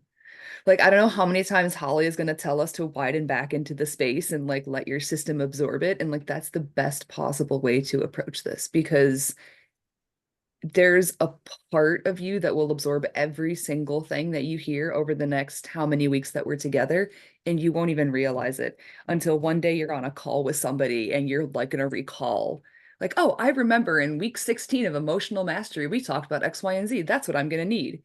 And you're gonna be like, how the hell do I remember that? I never wrote that down anywhere. Maybe I read it once or Holly said it in like 30 seconds. So just widen back, man. Widen back. I'm going to And say, also thank you too, Lucas, for sharing that. I really appreciate that because yeah, I resonate with that. guys, how many of you think that I think fast? How many of you think that my brain processing speed and whatever I'm thinking and how I'm communicating is like poof, poof, poof, poof, poof, poof, poof, poof, poof, poof, poof, poof? How many of you want to be able to do that?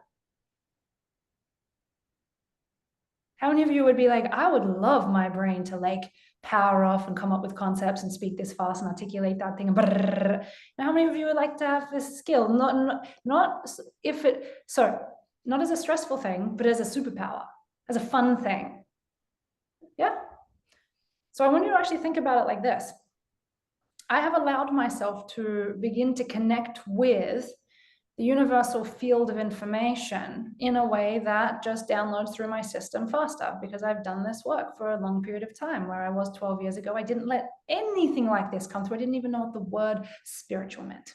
I had none of this vocabulary. 15 years ago, I'd never even been to university. I had no biomedical science. I had no spiritual vocabulary. I was not this person. But through doing the work and through expanding my vocabulary and through teaching, I have now found a way to connect to the universe, and now it just pours on through me. And sometimes I don't even keep up with what's coming through me. I'm like, damn, that's cool. I'm gonna learn it later when I sit and process it.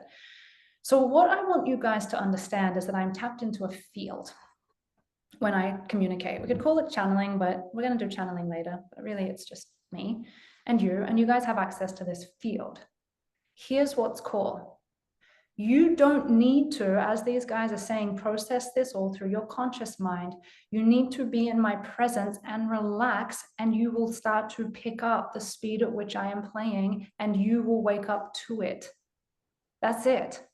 One of the best pieces of advice for someone who wants to pick up their meditation practice fast is to go sit literally in the presence of someone who has been meditating for 50 years longer than you and has epic concentration, because they're like a huge fire. Now, it might be uncomfortable to sit next to them, but you will burn faster because of it. So literally just being in this room and letting my speed, like, here's the thing. I could slow down to your speed, but why? You're not here for me to slow down to your speed. You're here because you want to speed up to my speed and go beyond that. And then we want to help each other. And I like being in the space where people are faster than me so that I can speed up to their speed. It's a consciousness thing. You want to elevate your consciousness, right? So you could sit here all day long and be like, oh, it's uncomfortable and it's this and it's that. No. Do you think I should slow down? No, because you want to speed up to my speed and go beyond me, and then we want to help each other. So what I will say is I say the same thing every single time from 1,000 different directions, and one day you're going to just see the whole thing. It is like this. It is like this. When I went to uni in the first year, I felt so dumb. Oh my God, it was so uncomfortable. I had no idea what they were doing. I never asked a question, not one. You know why? Because I didn't have anything to ask, because I didn't know what they were talking about. Year 2 came. It's like the 3rd week of my second, it was the 3rd week of 2nd year. And all of a sudden I had a question, a really intelligent question with all the right vocabulary. And I'm like, where the heck did that come from? Because everything just slowly started to come together. So just trust this. Keep relaxing. And we're going to go from the intellectual stuff to the visceral stuff. So you ready for the visceral stuff? This is new for me, by the way, guys, because I've been a people pleaser all my life. My goodness. Can you see I'm healing it? So good, because I might be like, oh, they're uncomfortable. I better change myself to meet you. No, why? You're here to play at a higher level, so come play with me. And then go beyond me and help me up when I get stuck, which has happened before, right? It's great. And we help each other. We up-level each other. So we're going to do the meditation now. The meditation is your experiential learning of exactly what I just taught. So I'm going to say the same things again, but you're going to journey. Please find a place now where you can sit up straight, or this one, I'm going to get you to move a little bit. So what you're going to need to be able to do is sit up straight and potentially stand up and sit back down in that same place, because we're going to do a few parts work things. But I want you to be able to either sit up or put your feet on the ground, but do not put yourself in a position where you fall asleep. So I need you to stay awake for this one. But the first thing you're going to do is a little bit of contemplative writing. So grab a book before you actually close your eyes. I'm going to ask you to start writing down a few things.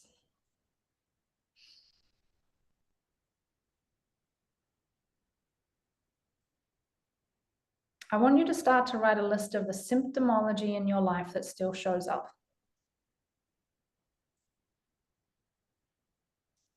So that if you went to the universe's best doctor, spiritual doctor, you would say, I still have these symptoms. And I haven't been able to figure out where they come from or change them. These symptoms can be emotional symptoms. They can be physiological symptoms, or they can be patterns that show up in different areas of your life. I'm going to give you a couple of minutes to really go through and write down your list of symptomology. I'll be back in 2 minutes.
Another 60 or let's say 30 seconds just to write down any symptoms.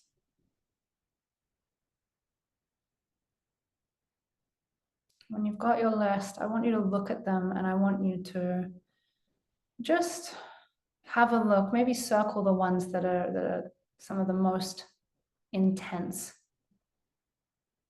Which symptoms are trying to get your attention the most at this point in your life? Just circle them. Is it a particular emotional state? Is it particular physiological experience? Maybe a disease, maybe it's a pattern that just continuously plays out in your relationships or in your relationship to anything. Money, people, whatever. I just want you to look at this symptom list. This is an awareness game, so look at your symptoms.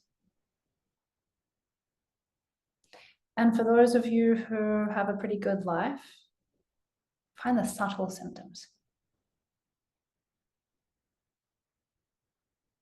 I'm pretty sure it's in Course in Miracles that says, you know, even 1% of discomfort is worth resolving.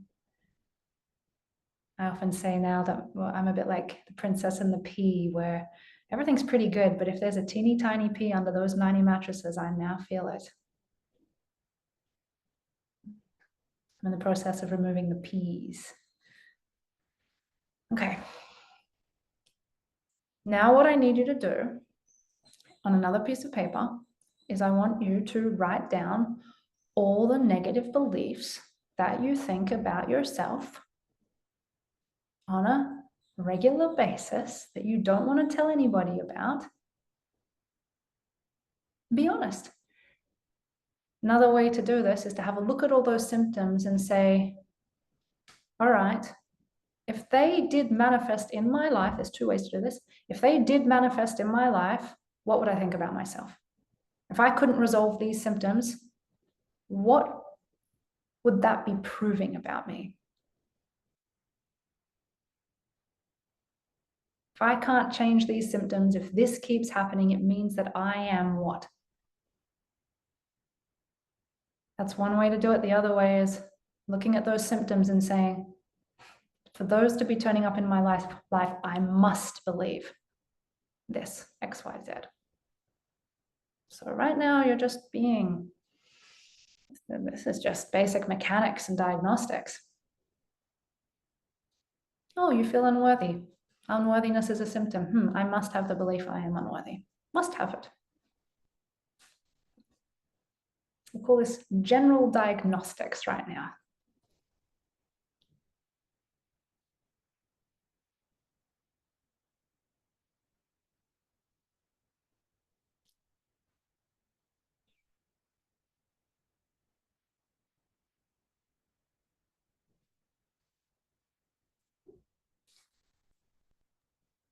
Hey, Holly, I got caught up in my symptoms. I'm still caught up in my symptoms. Can you repeat what the next thing we're supposed to write is? Next thing is to write the negative beliefs that you think about yourself regularly. You know, you think about just a list of all the beliefs that life causes you to think about yourself a lot. And then you could also look back at the symptoms and say, okay, if these keep turning up in my life, they keep proving to me that I am. For instance, you know, maybe you have the experience of continuously losing money. You might have the belief like, I lose money. whatever it is, that was probably not the best example. If you keep having the experience of somebody rejecting you, that causes you to think I'm unlovable. So you can look at your symptoms and kind of go backwards and forwards, and just using your basic level understanding of symptomology and belief systems, have a look at beliefs, symptoms. I'm going to help you with this, but I want you to find your own first. So symptoms is like things in life that happens. Does somebody have their symptoms written down? Would somebody be willing just to Yeah, I can jump in. Can you hear me okay? Is that Laura? Yeah. Yeah. Okay, Laura, Alright, so you can listen to these guys and get the point. Go for it. sure, like migraines, palpitations, and then mentally I had ruminating. And then I've got something going on my left side of the body, so like left side numbness and heavy and tingling. It's a brain thing. So those were the physical symptoms, and then I took that down into like, if I'm not healthy, that means that there is something physiologically and chronically wrong with me. Like that's the belief that goes underneath there. Not smart enough, unlovable, and unworthy of abundance. Cool. Somebody else share theirs so we can get a sense of this experience. Everyone's going to do it a bit differently. Yeah. Symptoms, unworthiness, scarcity, comparison, and judgment. And the beliefs about that I'm not enough, I'm unlovable, I'm dumb, I'm too much, unworthy, I don't deserve the things I desire. One more person share, just so you can get a few insight into. Lisa, you want to share? Yeah, I have procrastination, laziness, numbness, sadness, depression, victimhood, lack of motivation, angst, avoidance, not showing up for myself. And the beliefs that go with that are that I am not good enough, I am too lazy, I am unworthy, I am not smart enough. Yeah. Okay. Once you've got your little list there, meditate on it for 60 seconds. Just look at it. Just become aware of it. Don't try and do anything with it. Just keep looking at it and going, okay. If I believe those things, if my subconscious holds on to these beliefs, does it make sense logically that I would manifest something like this in my life? That's all I want you to do for 60 seconds. Just kind of going backwards and forwards, going, okay. Yeah, if my subconscious truly believed that about me, is that the type of symptomology that might turn up? It's when you start making that connection in your brain. Okay.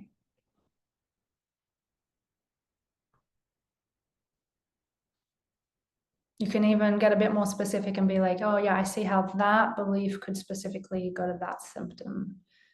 Maybe it has a couple of symptoms, or that one's very obviously kind of working on that symptom. So just make those connections for a few minutes. Then we're going to go into the meditation, but this is where we're starting. We're actually in the meditation. This is part of it.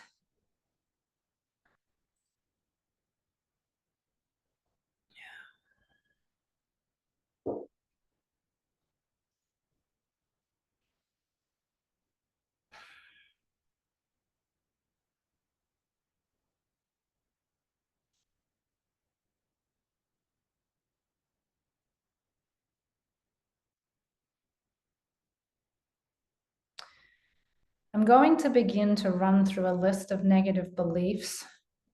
If you feel like you think this about yourself, or that you probably think it about yourself, or that you say it to yourself, add it to your list, just to make sure we're getting the ones that really hit you. And also listen to your body, right?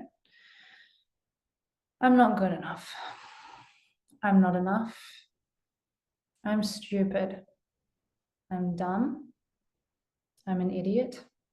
I have nothing to offer. I'm a failure. Nobody likes me. Nobody wants me. I'm not wanted.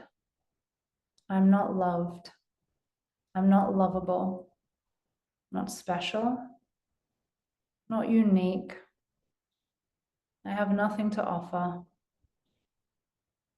I'm not beautiful. Not beautiful enough. I'm not pretty. I'm selfish. I'm arrogant. I'm mean. I'm cruel. I'm unconscious. I'm separate. I'm alone.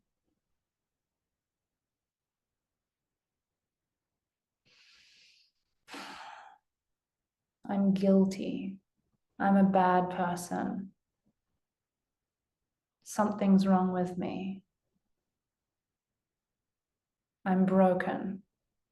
I'm inadequate.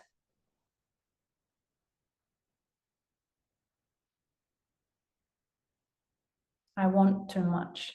I am too much. I'm too anything. I'm too sensitive. I'm too needy. I'm too loud. I'm too quiet. I'm too something.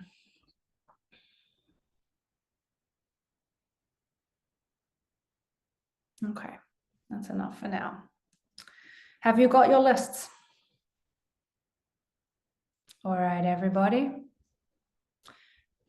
Find a comfortable space. I would suggest sitting because we are going to move in this process. And begin by bringing your attention to your breath.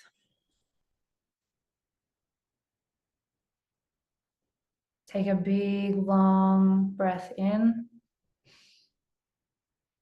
Breathing all the air up your spinal cord, up the back of your neck, into the top of your head, and hold.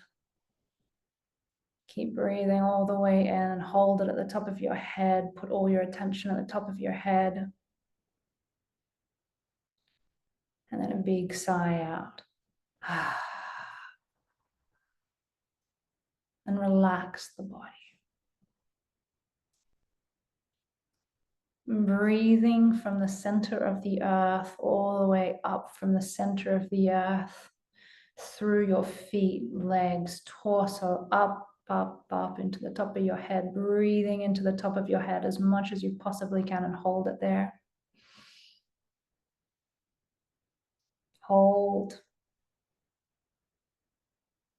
A big sigh out all the way. Back down through your body, relaxing into the earth. One last breath all the way in, biggest breath of the day. Opening up your lungs, filling your lungs, breathing it up into the top of your head. More breath, more breath. And then a big sigh out, letting it all go.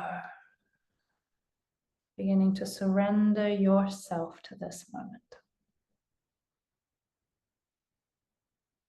Bringing your attention to your heart now. Begin by noticing a smile in your heart. Activate the smiley, happy energy of your heart.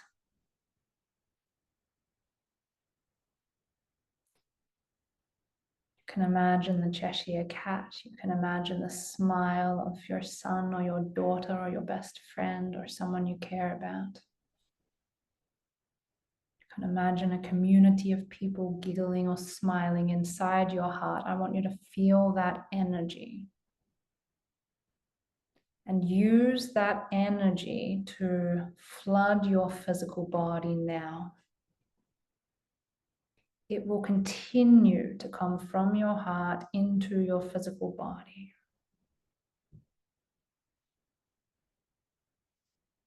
Feel your arms, your legs, your fingers, your toes. Feel your torso, your neck, your head, and even fill up all your hair. So it leaves your physical body and floods all of the hair around your body so that every part of your physiology is filled with this energy. And when you're completely full to the brim, I want it to start to seep out of your physical body and into the room around you. Fill the room with this energy coming from your heart. It will happen quite quickly now. Flood out of your body into the room, and then it will go through the walls, through the floor, into the ground, into the surrounding areas, and it will keep going. This is your safe place.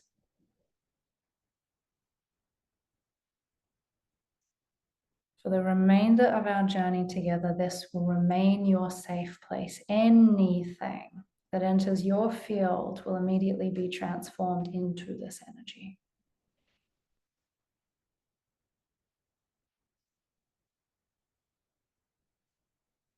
You don't need to protect yourself.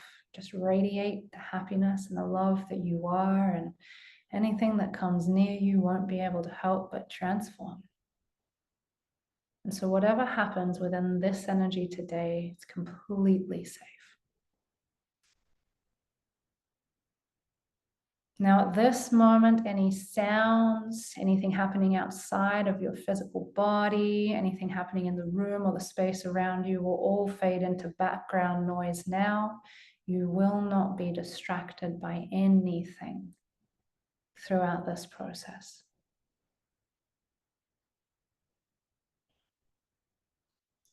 And now in front of you, I want you to imagine a big screen, like a movie screen. And on one side, you're going to see yourself. Yourself filled with all the negative beliefs that you have just become aware of. So witness yourself as someone who has all of these beliefs in their subconscious, in their space, in their field, as if they're stuck to you.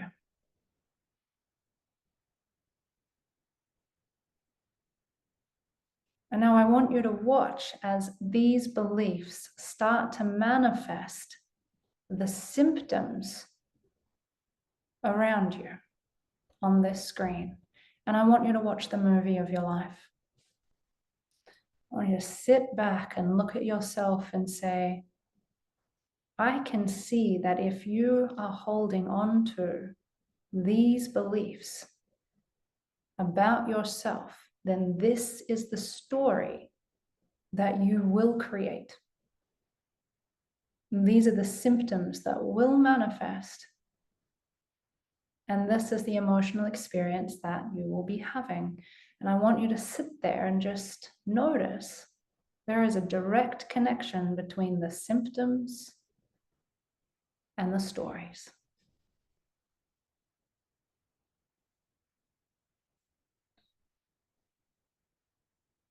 And as you're watching this movie, you're going to watch it speed up. It's going to speed up and start playing out the next year, 2 years, 3 years, 5 years, 10 years, eventually 20 years into the future, if these are the beliefs that keep driving your experience. And you're going to watch these symptoms grow and grow and grow. And you're going to have a look at your life in 20 years' time if you don't resolve it.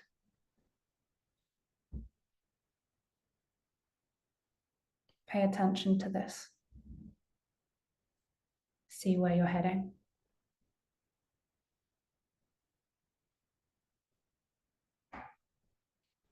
Let consciousness reflect back to you your future. If you continue playing out the same story.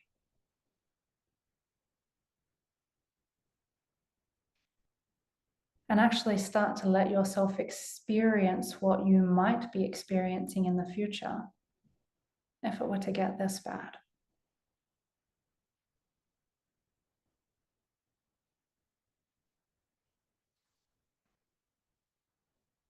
And you got to ask yourself now, is this the experience you want to keep having? Or are you willing to change? Do you want to change it? Or do you want to have this experience? Up to you. Make that choice now. If you want to keep having this experience, you may as well leave this call now. For those of you who do want to experience a different life, then we can continue going.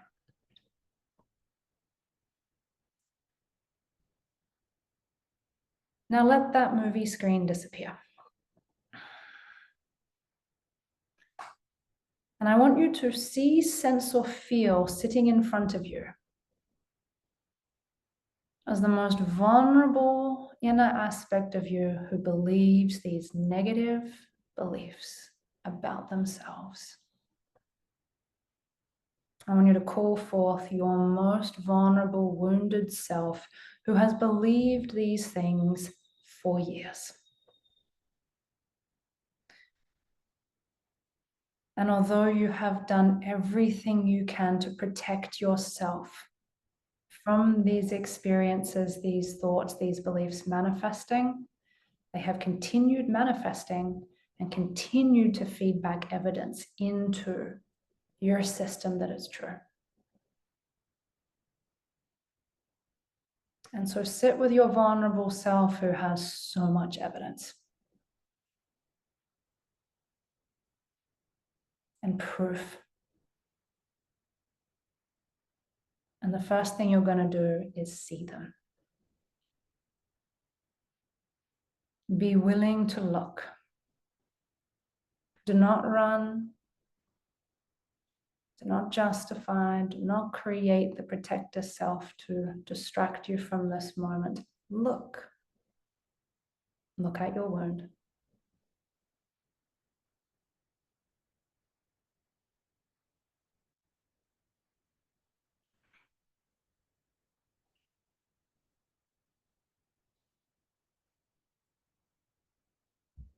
And now what you're going to do here is you're going to allow yourself, and the easiest way to do this may be to invite that wound to step up, move over to your physical body and sit down in your physical body and become you. So you're going to decide with your consciousness to allow the wounded self to actually sit in your physical body, and you're going to take on their personality now. Become this wound. And look back at your adult self who now sits in front of you. So you become the wound and you look back at your normal adult self. But now you have permission to feel it completely.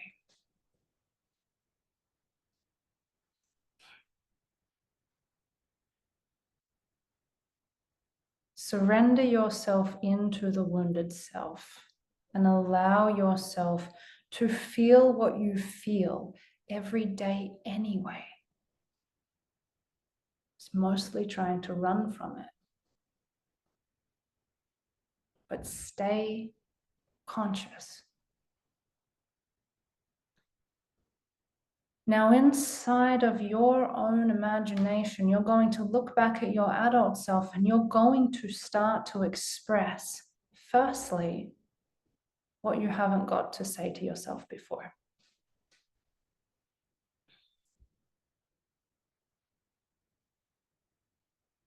Start by expressing how you feel. You can use emotional words. The more honest you are, the more you will heal this. So start talking to yourself.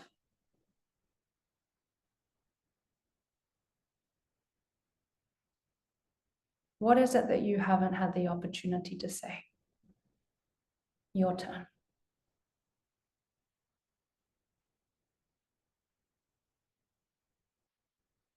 Do not spiritually bypass this by trying to make sense out of it yet. You just share the raw, authentic truth about your experience.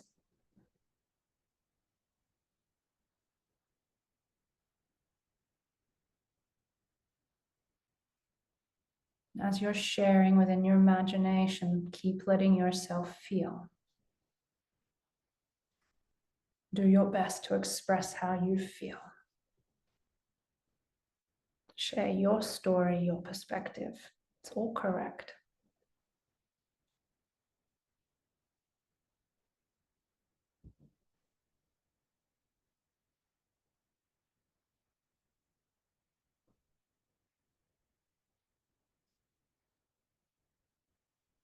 Thing is, you already know all of this about yourself. You just spend so much time trying to get away from it. So this is your opportunity not to get away from it.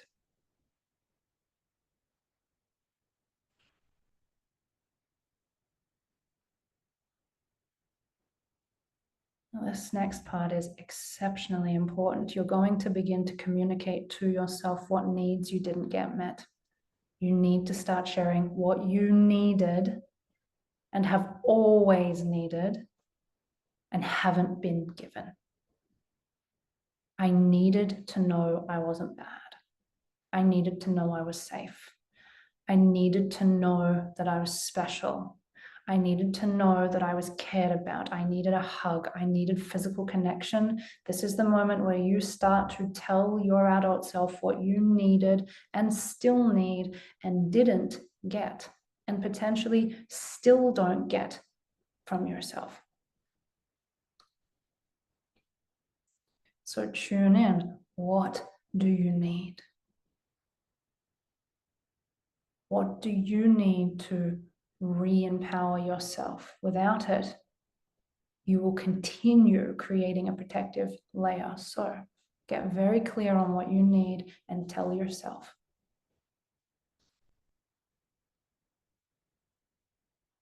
I've needed friends. I've needed you to be my friend. I needed guidance. I needed whatever it is.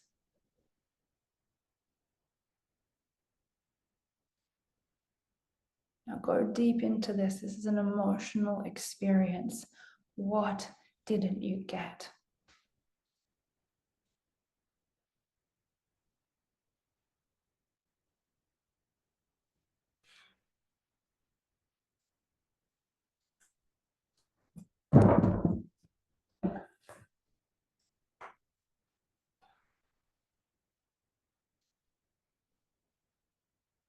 What didn't you get from yourself?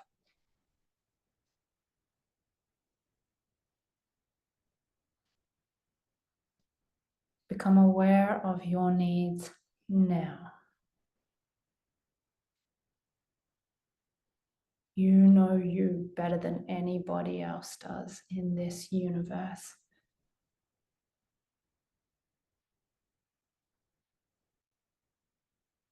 State it, feel it, know it.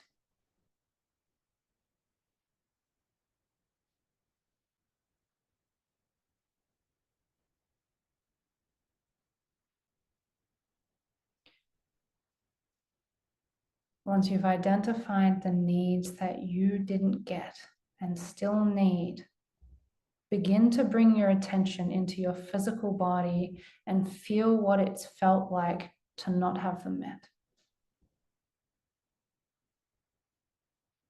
Begin to feel the anguish, the sadness, the frustration, the anger, the fear, and actually begin to drop your attention now into your physical body and begin to experience what it has felt like to live in fear.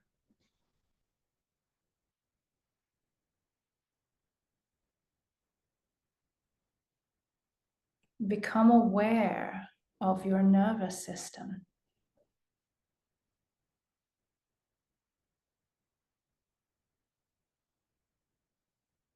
Feel for where you might be frozen, contracted, stuck. Maybe there's fight in the system. Feel for the running, the anxious energy that's running in circles.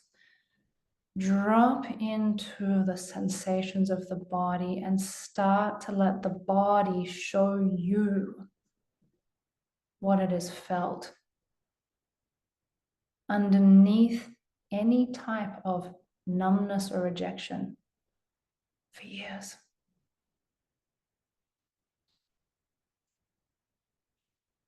Relax your mind into your body and start to take your awareness into the most intense sensations in the physical body now. Go there.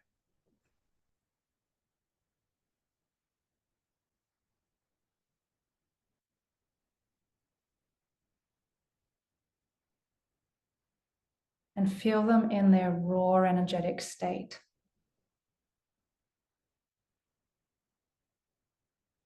If the body naturally moves, let it move. If it doesn't, just scan the body and become aware. The more the mind drops into the body, the more the body will do its own thing.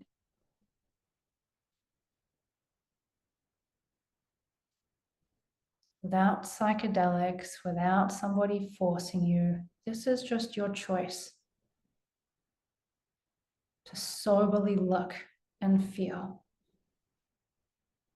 Decide to let the body have its experience. Now, here is where you're going to begin to surrender yourself to this experience. How deeply can you let yourself feel?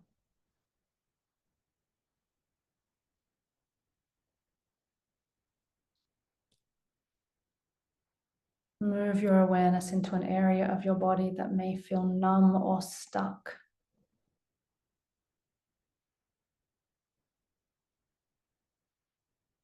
Feel that numbness. Feel the stuckness. How deeply can you let yourself have that experience? Maybe there's emptiness, hollowness, sharpness. Begin to explore sensation like you have never explored sensation before. Breathe in, relax. Remind yourself you are designed to feel. You are designed to feel this. And so let the feelings get stronger. Let the sensations get stronger. The raw feelings, the raw data, the raw energy. Turn it up to a 6 out of 10.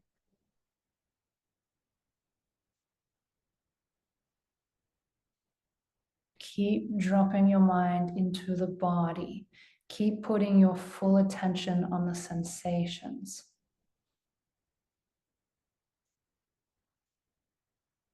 Breathe in, drop into the body and feel.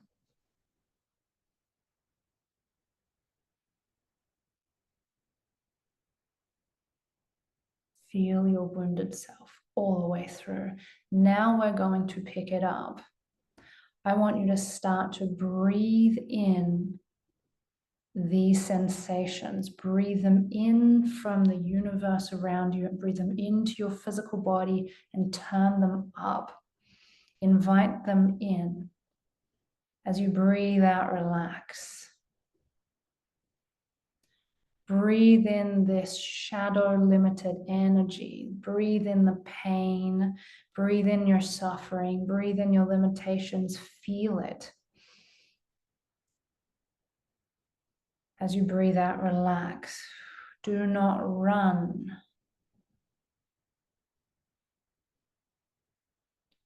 Wherever it may be hiding in your system, wherever your vulnerable, small, scared self may be, breathe it in. Breathe it in via sensations. Breathe in that data and feel. Drop into the body, feel it more. Turn up the feeling. Turn up the discomfort. What we want to do is go to full discomfort, full arousal.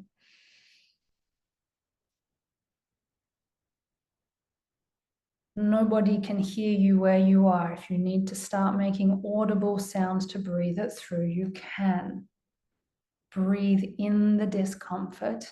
Breathe in the raw data, the unpleasant data. Turn up the arousal. We're going up to a 6, a 7 out of 10. Feel it all the way through, invite it in. Do not run from it anymore.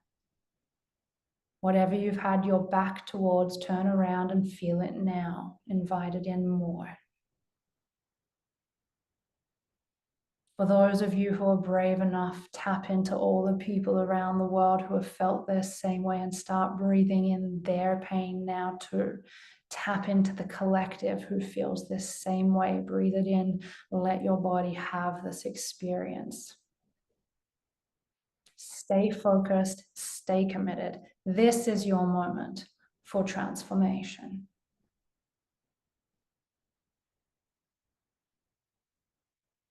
Whatever the body needs to do now, let it have its experience. If tears come, tears come. If vocal sounds come, vocal sounds come. If shaking comes, shaking comes. Doesn't matter. Focus in the body. What hasn't the body been allowed to experience, to feel? Become aware. Keep breathing.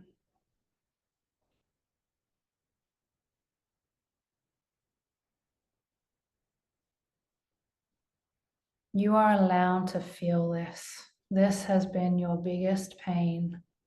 You haven't been allowed to feel. You have told yourself you're not allowed to feel. This is dangerous. That's the pain. You are allowed to feel. Tell a new story now. I am allowed to feel this.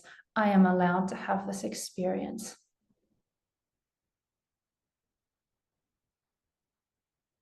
It is okay to have this experience. My grief has come because I haven't given myself permission to feel.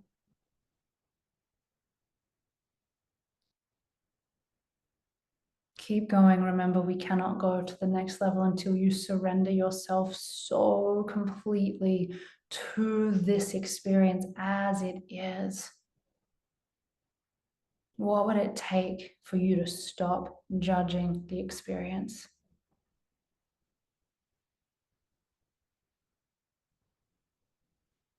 The moment you fully feel it all the way through your entire body is the moment you communicate to yourself, it's okay to have this. The judgments stop then.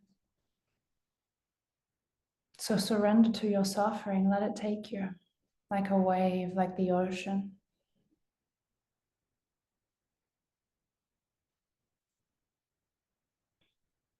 Become it.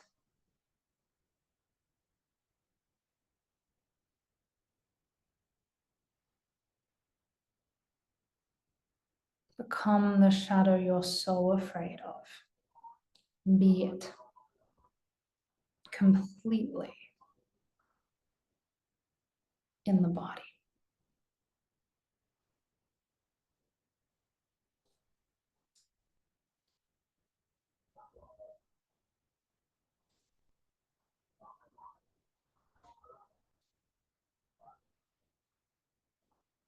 You've only got a couple more moments here to actually surrender yourself, surrender your small self, surrender your afraid mind to the ocean of suffering so that you can actually meet what suffering is. What if you don't know?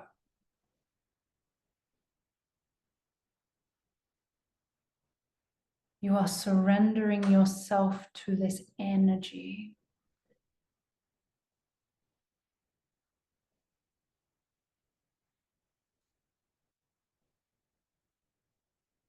Take me now, universe. I let go. by choosing to breathe and relax instead of push and contract. I open my heart to feel this pain, this suffering. I open my heart to experience it completely. I stop pushing now. Take me completely and show me what you are. I give up. I surrender completely to the unknown ocean of my suffering. And as I do, the idea of my suffering disintegrates. As I just surrender to suffering as an experience. What truly is the experience of suffering without even the idea of suffering?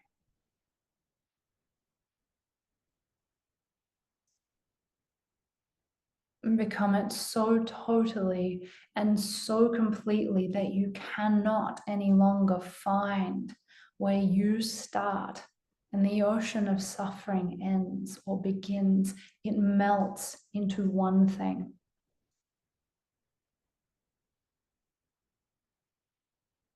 And whatever you need to do it now. If you need to cry or scream or shake inside of your consciousness, do whatever you need. Let it happen and surrender it all to the experience. Do not try and hold anything together. There is nothing to hold. I want you to start to realize you cannot find where it begins or where it ends, where it comes from, where it's going. It is just what it is. It's the ocean.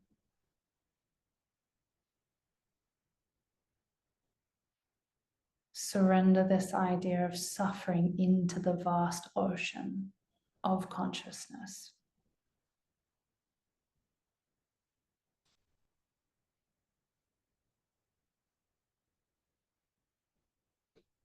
And as you begin to surrender even more deeply your idea of suffering into the ocean of consciousness, begin to explore how vast it is.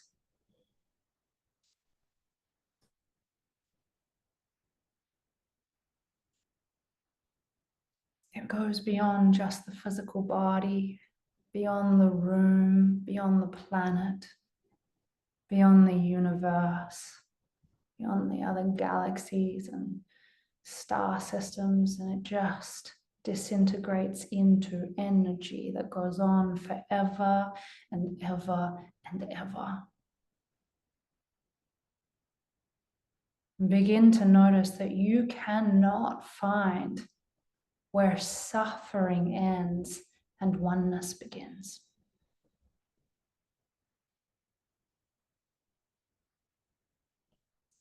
What if suffering and consciousness were one?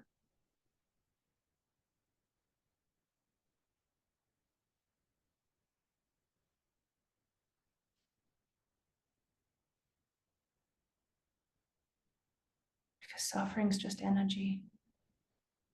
And energy is life, and life is God, and God is oneness. So begin to disintegrate your ideas about suffering and God being separate. Start to notice as you do that, the idea of suffering changes. Limitations begin to disintegrate. Your idea of what reality is been flipped upside down, inside out, and pulled apart. As your mind enters the field of everything through the portal of your pain.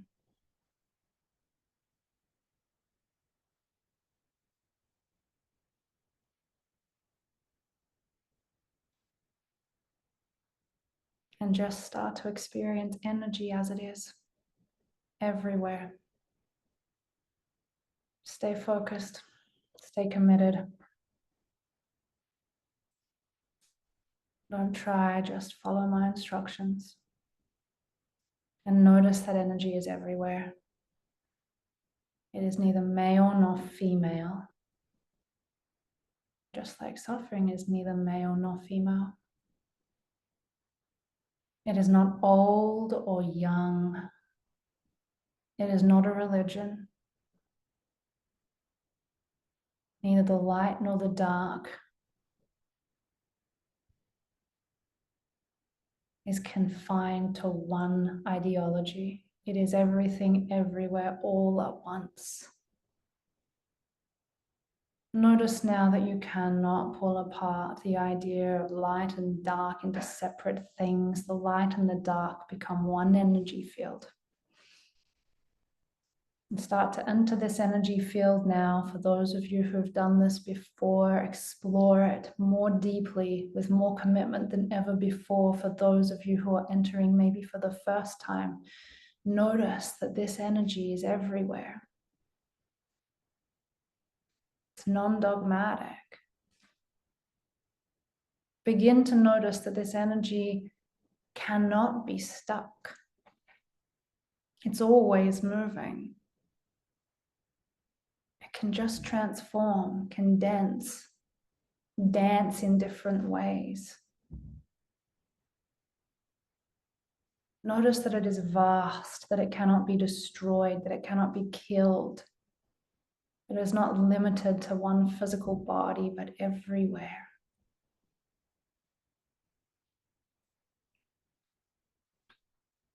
And now, as this infinite energy, begin to look back at your life, yourself. So as this vast state of energy, look back at your physical self, sitting wherever you are meditating. Just look back at yourself and look at the limited thoughts that you became aware of just 20 minutes ago in the time-space reality. And begin to communicate to yourself now that although, yes, you as the human self, the human illusion, can have these thoughts, they are not the ultimate truth. Here is where you get the opportunity to reparent yourself. As the vast state of energy, now begin to talk to your limited self, who is not that limited anymore. And you're going to say, I understand that you had the belief of X, Y, Z, and I understand the symptomology that that created in your life. And I know the feelings and emotions and experiences you had because of it, because we are one. But let me tell you now, it is not the ultimate truth. You are not stupid. You are the universe. You are not unworthy. You are. And I'm not going to tell you here what to say to yourself. I'm going to give you the opportunity to reparent yourself from this more expanded state. You have a couple of minutes to do that now. Look at all the limited beliefs and recommunicate to yourself their limitation and change them from a space of experience and knowing.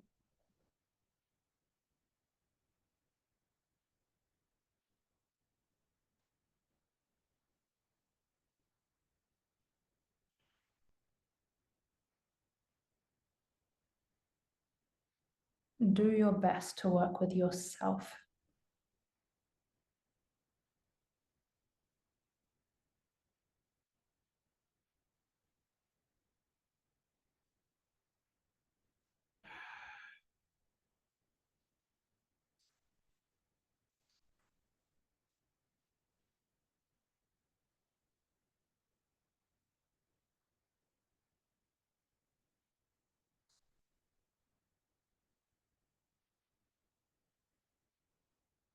Begin to tell yourself a new story now.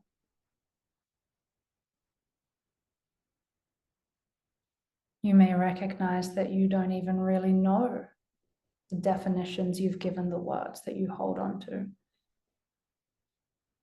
What does it really mean to be stupid? Maybe you're just learning.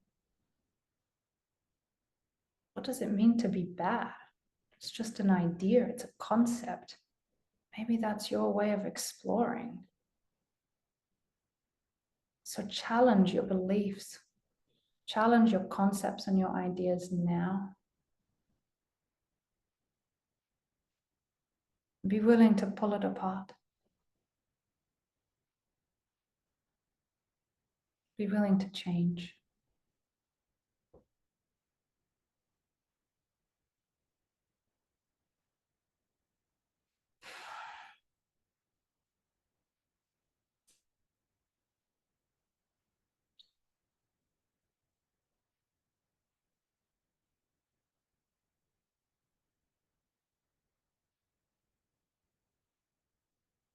Notice if you're resistant to letting anything go, that's fine, just notice.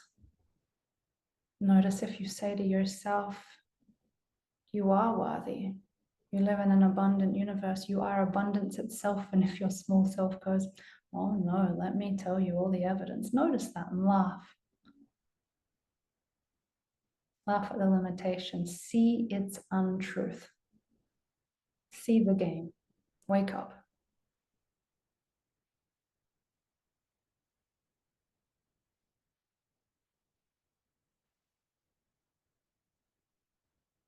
And as you continue to redefine your story,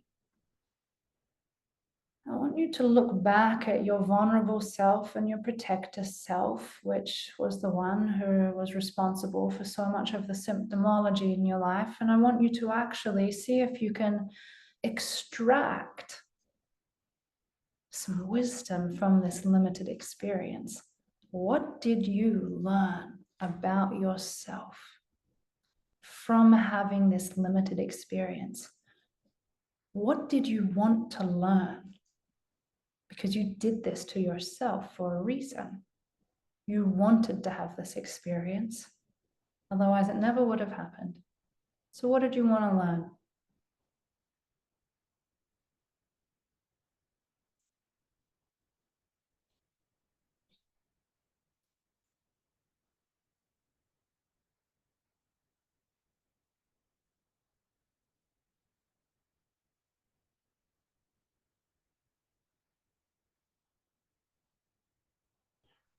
Not only what did you want to learn, what skills did you develop because of it?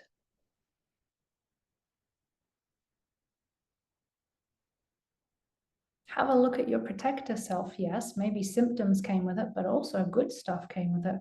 What amazing skills, qualities did you develop because of your limitations?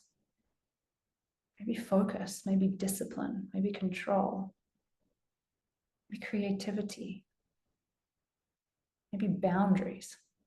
What do you learn? What do you develop?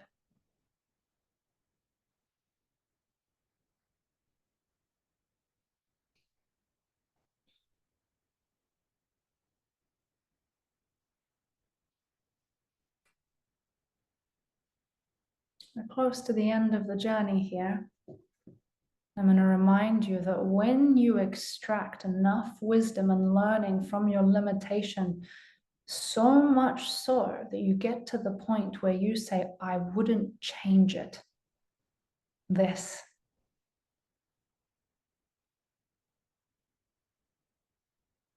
is right at the edge of your complete transformation. Learn so much from yourself. Learn so much from the limitation. Learn about kindness. Learn about compassion. Learn about judgment. Learn about resistance. Learn about betrayal. Learn about heartbreak. Extract the wisdom from it, so much so that you say to your vulnerable self and your protector self and your body and the entirety of creation, thank you for this. I wouldn't change this. This has been a great learning.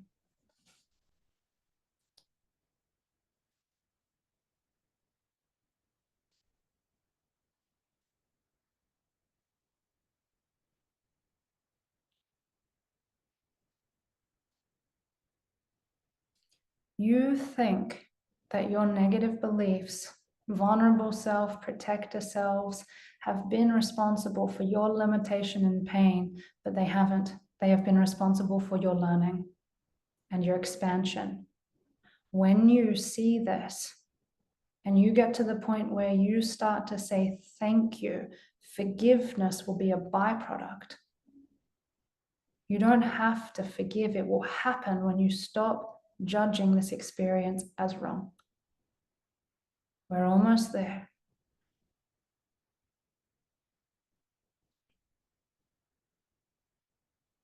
So now I want you to see your limited self and your protector self sitting in front of you. We're right at the end. You've gone on the journey, you've expanded your perspective, you've learned stuff. Now look at your limited self and your protector self. Your protector self was the one who went on to make so much mess in your life. But it was correct. It was correct because you were learning something. And I want you to look at your vulnerable self and I want you to say, you did it perfectly. You took the limitation on perfectly. It's not a fault. It's not a problem. You did it perfectly. It's in the design. Thank you for being willing to hold it so I could have that experience of contrast. Not your fault, not guilty. There's no such thing. Now turn to your protector self, which looks like your adult self. So I actually want this to look like your adult self, the one who's made so many quote unquote mistakes, you know, the one who's mucked it up, made a mess. You blame this one. All this one has ever done is its perfect job of protecting you based on the situation and the setup. And I want you to say to that one, thank you so much. You did it perfectly. It was the perfect experience. And I want you to give that protector self the biggest hug. Hold it and say, as genuinely as you can, thank you. Because your protector self has felt more judgment from you than all your vulnerable parts. Because you blame it for putting up the walls, for pushing people away, for getting aggressive, for hiding, for self-sabotaging, for being the inner critic. No, it's protector self. It's done it perfectly. Perfectly to bring you to this moment. I want you to look at your protector self and your vulnerable self and ask them, are you ready to come back into the oneness of my heart? Are you ready to reunite?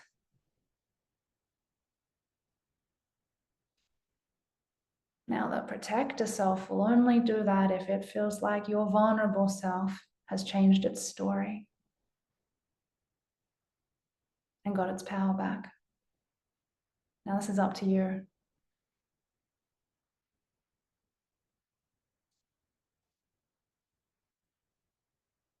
So if you're ready to reclaim your power, let that vulnerable self walk into the oneness of your heart and let that protector walk straight in after it and absolutely love them into yourself.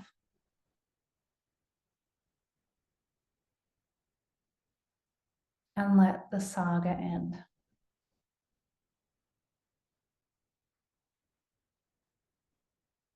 You had your fun in disconnection. Now wake up in connection. Wake up to who you really are. Right now, here is the very end of the process. Begin to download into the system who you are now.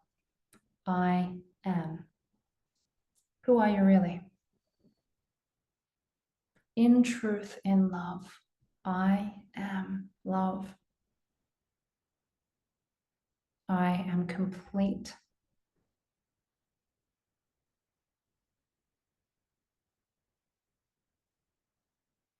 I'm God. I'm life. I'm energy. It's your choice. Who are you? And which limited stories no longer make sense? I'm bad. What a funny story. I'm unworthy. Hilarious. Funny story.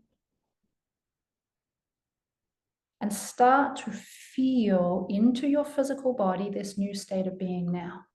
Who are you now? Feel it. If you are love, feel it into your cells. Command it into your cells. Wake it up within your cells and begin to feel who you are in your fingers. Begin to move your fingers. Continuously making the statements, I am complete. Whatever it is, I don't want to give you your terms. I'll just do a few. Wake up in your system, your wholeness. Feel it into your toes. Begin to embody it in the body. Feel this new state. And begin to communicate back to your nervous system now through your intentions and your feelings. I predict that this is who I am. The sensation and the data that's coming into the system now is evidence of the fact that I am complete. I predict my completeness. I predict my love. I predict my wisdom. So you tell your system, you wake up the system, take your power back in the area that you have power, which is your stories and your predictions. Now begin to feel it in the body. Start to move the body a little bit. Come into the physical body. Bring your predictions into the physical body and allow those predictions to wake up the new emotions that you are creating. Create your new emotions now. Decide. I predict I am everything. I am life. I am God. I am love. I am whole. I am complete. There's no such thing as death, whatever it is. Know that and let your biology mirror that prediction. In the feeling body and in the physical body. So begin to move the physical body or allow the physical body to move in alignment with this new state of being. Here we go. As you're ready, when you're ready, begin to feel it into your torso, your fingers. You are a new person. You are coming back as a new person. We're rebirthing now. So what incarnation are you taking? Who are you going to be? Your choice. Always has been. Is your choice in alignment with truth, or is it in alignment with limitation? Your choice. You're slowly going to blink your eyes back into the room with everybody. But come back in new.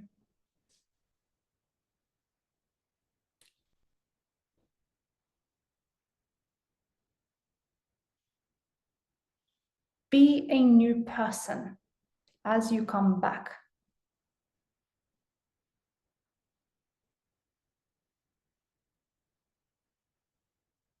Apologize, I don't like saying come back. Become aware of this now moment. Now, as you do this, begin to notice the people in the room. They're not the same people they were an hour ago. You are not in the room with the same people. If you think you know somebody in here, you do not. You may have known a small part of their protector self. You may have known their wound, but you do not know anybody on this call in the same way that you do not truly know all of yourself. Now enter into the unknown. Free everybody on this call to be different. Free yourself to be different. And feel the freedom of this moment, but also the edginess of it. Because you don't know who you are, and you don't know what this means for your life yet. Will you allow yourself the opportunity to surprise yourself?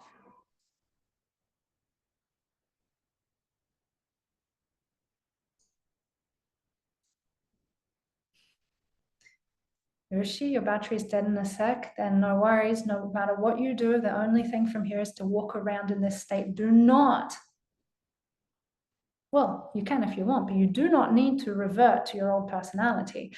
Now, everybody, can you see how this process allows you to change, but you don't bully your old self? You integrate them. They become part of this. You didn't quantum leap and leave something behind. You integrated. You changed. Now, here's where the most important thing is. Now and into the rest of this week, because this is a new you. Are you going to decide to stay here and remember it? Can you feel it? Do you feel different? Shake, move the body. Can you feel it in the body? Do you feel different? Did you change your perspective? Did you change your definition about yourself? Hands up if you changed something. I'm not going to be able to listen to all of you. You did change something, therefore, did you change a prediction? It's going to have a different vibrational experience. Can you feel the difference? Can you feel the expansion? Can you feel something has changed in your vibration? Now you have an opportunity here to walk around as this new self and claim it as you, or you can go back to the old self if you're afraid and want to keep playing out the old drama. Your choice, guys. More than ever before, talked about this a few weeks ago, you want to race Joe Dispenza's team, then you got to decide this is you.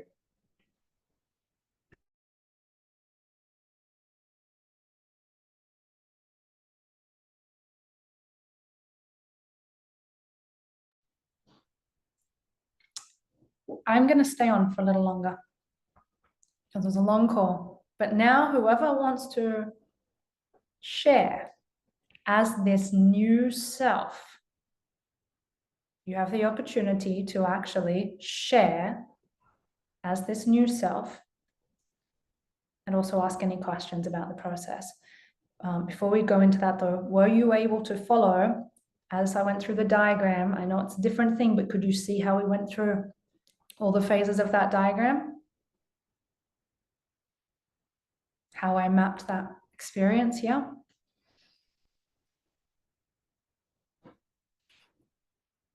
Please remember this final piece. What you have control over is, what do you guys have control over? Your perceptions, your beliefs, your points of view, your ideas that create your prediction. That's it. What don't you have control over? Sammy, what don't you have control over? I would say the sensory data that's coming in And from the environment. And oh, I don't know. everything else. Oh. You have zero control of the sensory data coming in. The body is designed to have whatever. You can't stop the sensory data coming in. And once you've made the prediction, you actually cannot control the emotion that is created or the behavior that happens from there. Because it happens. The second you've made the prediction, the emotion and the behavior follow, because you send that prediction back from your central nervous system into your peripheral nervous system and the behavior happens. Mm-hmm. You have control over the prediction, but you do not have control over the experience that you have because of the prediction. That is an effect. That is an outcome. And that has a vibration that will then be sent out into the universe, and it will come back as the law of attraction. The universe will then mirror this to you. You have no control over how the universe is going to mirror this back to you. You've got no idea what's going to happen from here in the external world. Get excited. Do not try and control how your transformation is going to be. Well, I wanted this to turn out in A man on a white horse riding, forget that shit.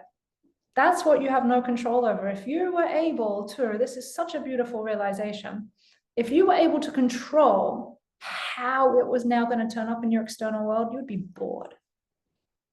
You wouldn't even catch it because you would have already predicted it, and then it would have turned up and your brain would go, oh, that was the prediction I had, and it will go into your system and the brain will go, already predicted that. It wouldn't even make it to your conscious awareness. It needs to be different. It needs to surprise the shit out of you. It needs to turn up in a way where you go, I couldn't have even planned or imagined that if I tried, but it's better than anything I could have thought of. Let the universe do its magic. You do yours. Let the universe do its magic. Better way to say that, let your bigger self do its thing. Free your spirit to hand you back your dreams in the way that it knows how, and it's better at it than your conscious mind is. All you do is decide your perspective. Okay?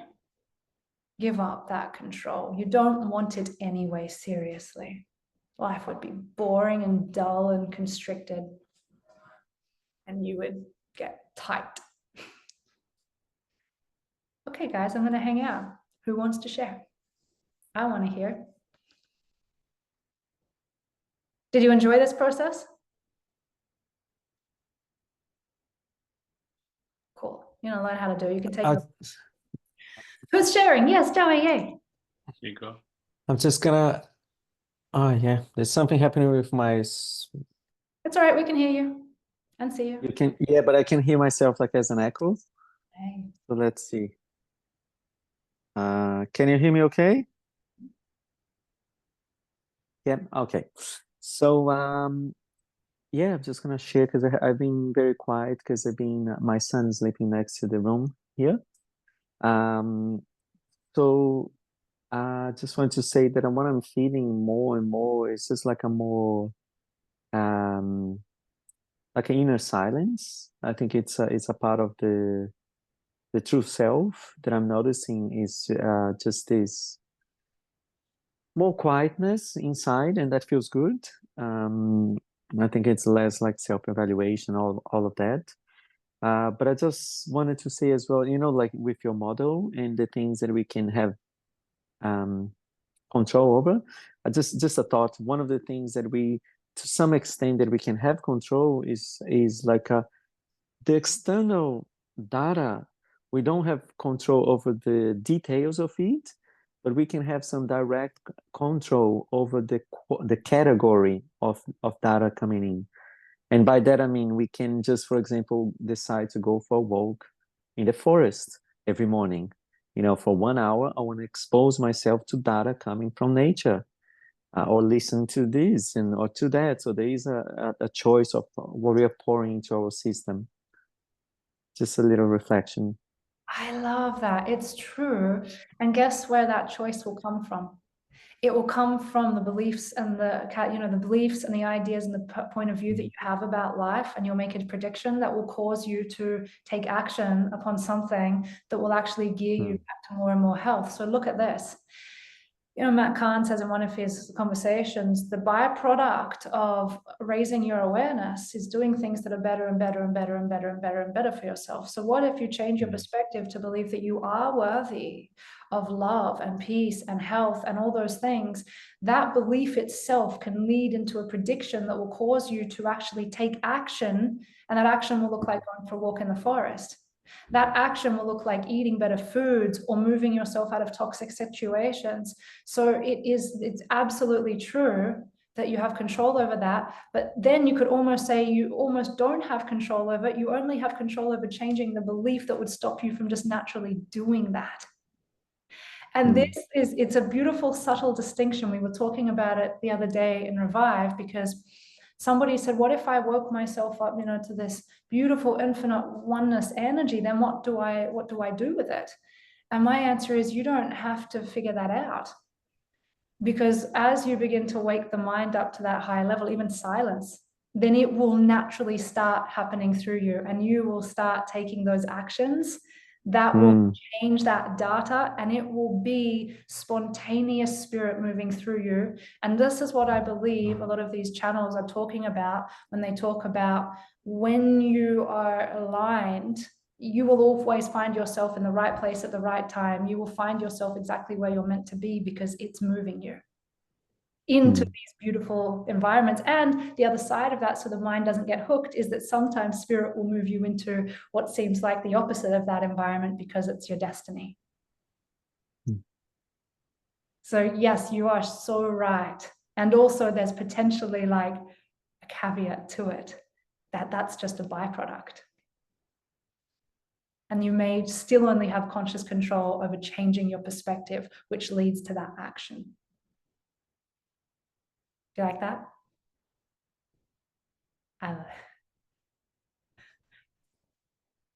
By the way, Joe, I want to say to you, I've watched some videos in the past of you asking questions, and I've always thought when I rewatch the videos, you ask such beautiful questions and you actually bring some really beautiful insights always. I always learn more going back and listening to what you're saying, so thank you. All right, who hasn't said anything today yet? Who haven't I heard say anything yet? Frank?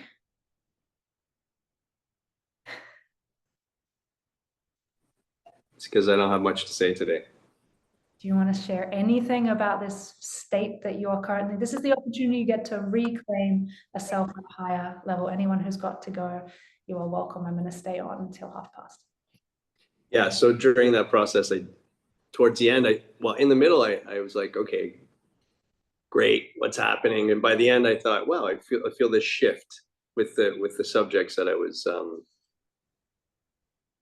struggling with, I guess. Still 50 years in, struggling with things from when I was a child. So I was struggling. I'm now, sorry? I'm just catching your language. I was struggling and now I am. Yeah, I mean, because I like to intellectualize things, I guess. It's hard for me to just take this in the way you suggest we do, you know, just as like, I still lead with my head all the time. So, and today I just followed your process, and at the end I just felt lighter, and I felt this new perspective surrounding the two issues that were overlapping, and I looked at them as just lessons now, you know.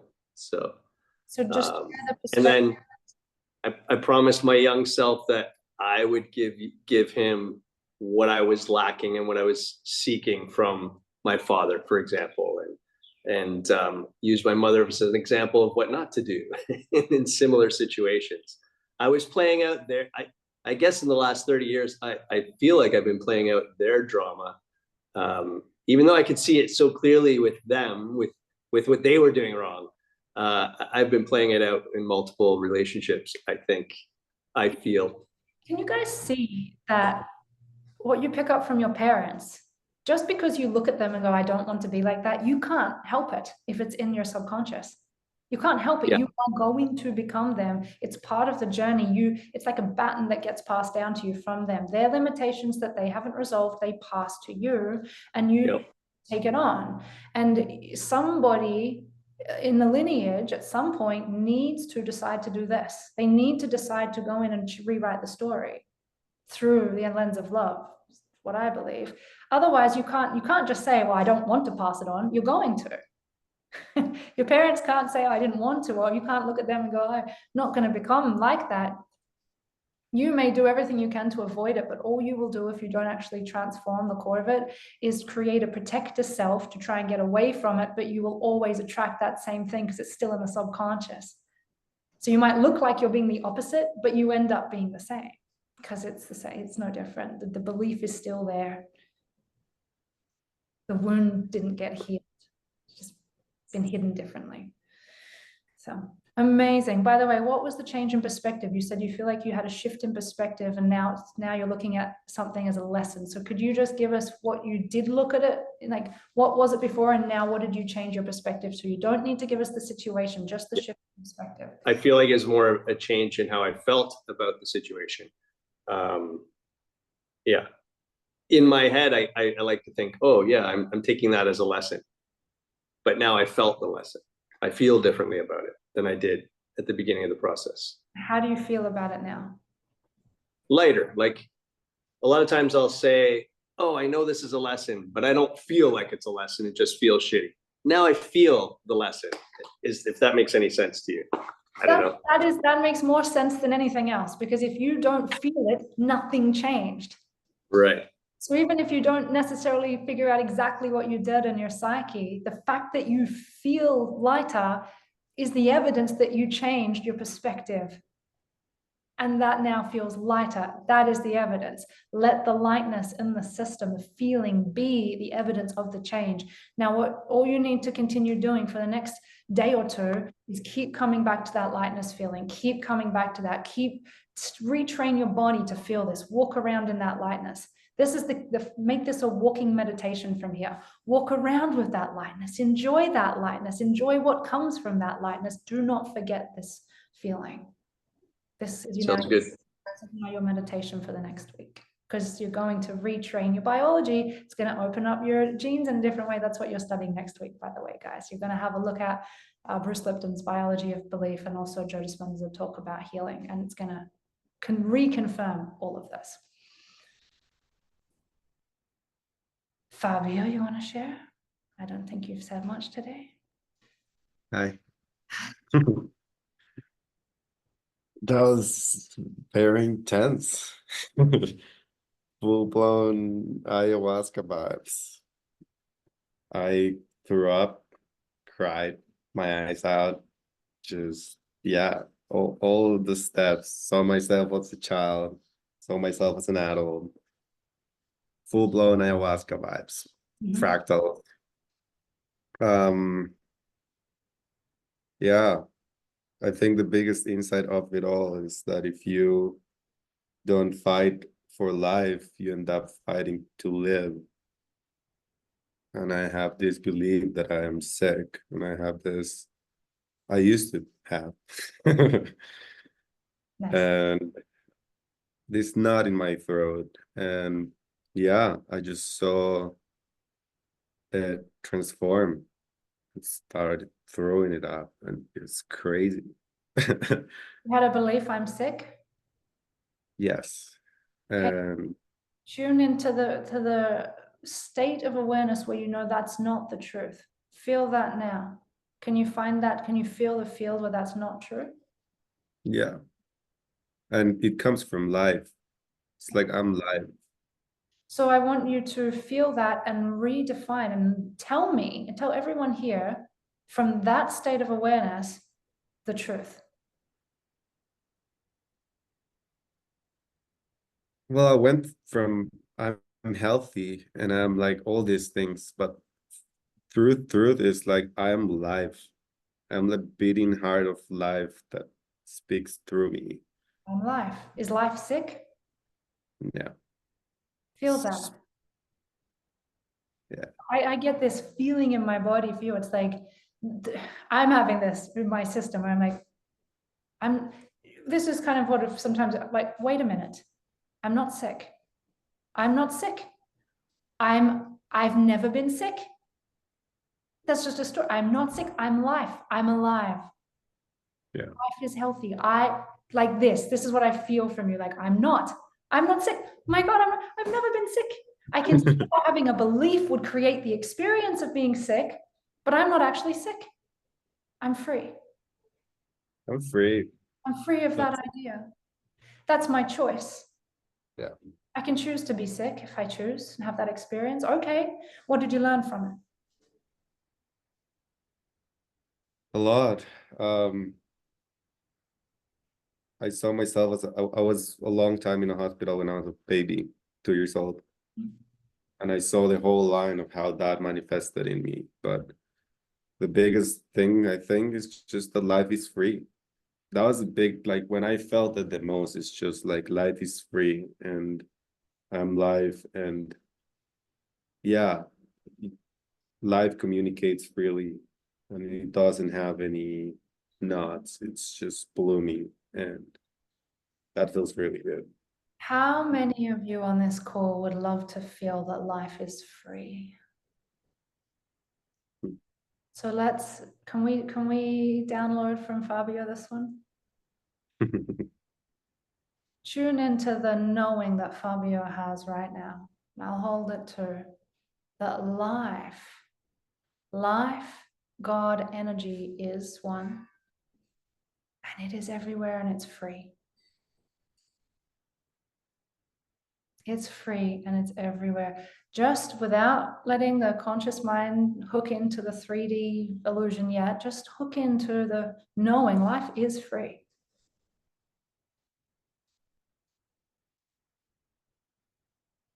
Nature's free. Nature's free. The earth is free. It was always free. It always has been free. It was a gift.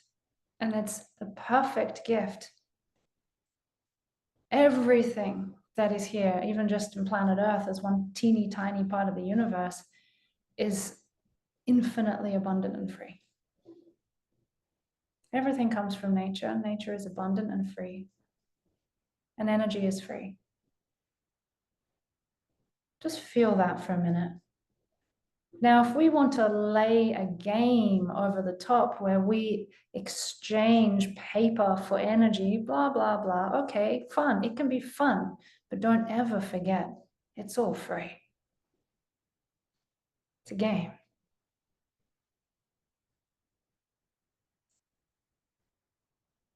And when you realize that life is free and you are life, what do you realize along with that realization? Cards are going to come crumbling down. If life is free and you're not separate from life, you can have the very real, visceral experience of, but wait a minute, I'm free. Because I'm life.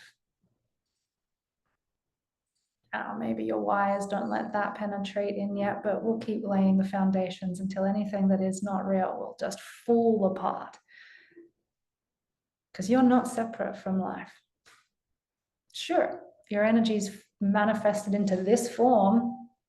You're still just a conscious tree, are you not? That's it. You're a conscious tree. That's it. A conscious animal. It's all life. It's all God. It's all free. And it's abundant. It's everywhere. Don't forget these things. Keep feeling this. This is like an ayahuasca journey. Absolutely convinced you don't need psychedelics to do this stuff. You want to do an ayahuasca ceremony every week? That's what we're doing without ayahuasca.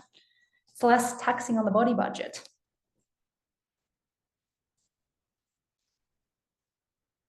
And please pay attention to what turns up over the next week. Look for any little synchronicity that pops up. Numbers, words, feelings. Do not miss them. Universe is going to give you so much evidence of your transformation if you're willing to just pay attention. Then you use that evidence to tell your system, I changed. Now it starts feeding into the positive feedback loop as we start taking ourselves from shadow to gift to city. It starts speeding up. It actually literally says it in Gene Keys. The more you do this, the more you heal a wound and you shift your perspective, it starts to become exponential. It gets faster and faster and faster. And when you actually start to wake up enough gift energy within inside of you, the cities start waking up exponentially. 1, 2, 3, 4, boom, boom, boom, boom, the whole thing. So miss these moments when you see evidence of your transformation. You wake up and you don't feel as much anxiety as you feel. Notice that. You're talking to somebody and you've got more focus than you've had ever before. Notice your focus changing. That pain that you used to have is no longer there. Notice it. Celebrate it. Dance, jump up and down. Say, look, it worked, it worked, it worked, it worked. I'm paying attention, I'm paying attention. Let's go, God, more. Do not look for evidence of your old self. You'll find it, man. You will find it. Go looking for the evidence. If you walk around and go, I'm so skeptical that I believe this isn't going to work, and I'm going to go look for all the evidence of why it didn't work so that I can prove that it doesn't work, you will find it. And then you'll come back here and be like, look, I've got a list of all the reasons it didn't work, so the process doesn't work. And I'm like, yeah, it does. Because you're literally proving it works by focusing on the things that are going to manifest in your reality. Congratulations. I don't care. That's your experience. Have fun with that. So, your choice. Look for the evidence of it working. And you know what else? Be fucking patient. That's a virtue. My favorite little metaphor is if you order a ginormous sundae from the universe, by shifting your perspective, let the universe make you your sundae. Don't micromanage them putting it together for you. So you go around the back and you're like, where's my sundae? The universe is going to be like, can you hold on a second? You've asked for a big order. Can you give us a second to put all the things together in the physical world to hand you that sundae? Have some patience, chill out. Sing a song, go to the beach, watch Netflix, do whatever you can to stop micromanaging the universe's joyful process of putting together the biggest present for you. And by the way, if you peek back here before we actually give it to you, you're going to ruin the surprise. Go away. Go sit back at the table and have a coffee with your friends. My God. You're so serious and intense. Calm down. You've got an eternity. Don't you remember who you are? Bye.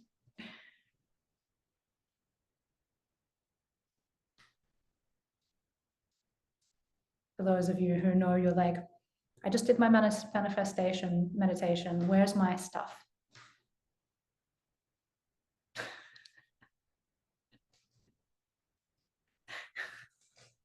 Can you laugh at how funny you are? Please. Can you laugh at how serious you are? Please. You are the universe, guys. Your logical mind says, yeah, no, seriously, you're the universe. The funniest thing is that you don't think that you are. You are eternal. Death doesn't exist.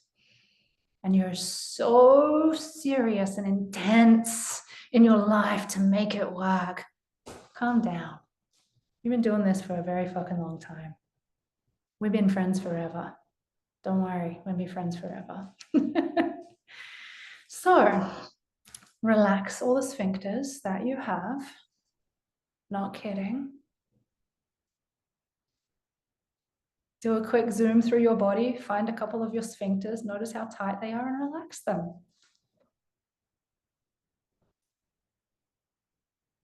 You think that's funny? Tight buttholes means you're anal retentive. Relax, calm down, let the universe make your big sundae for you. You have high demands of what you want. So chill out. Come to the planet like, I want to experience unconditional love and be an awakened soul walking around on the planet. And you're like, how come it hasn't happened yet? Like, you know what? Embodying that in one lifetime is an incredible thing to do. So if that's your path this lifetime, relax your butthole. It's happening, whether you want it to or not. So chill out. It's your destiny. Oh my God, can you say that while we're talking about God and enlightenment? Yes. Because God's funny. He created your butthole as a metaphor for letting go of shit and relaxing.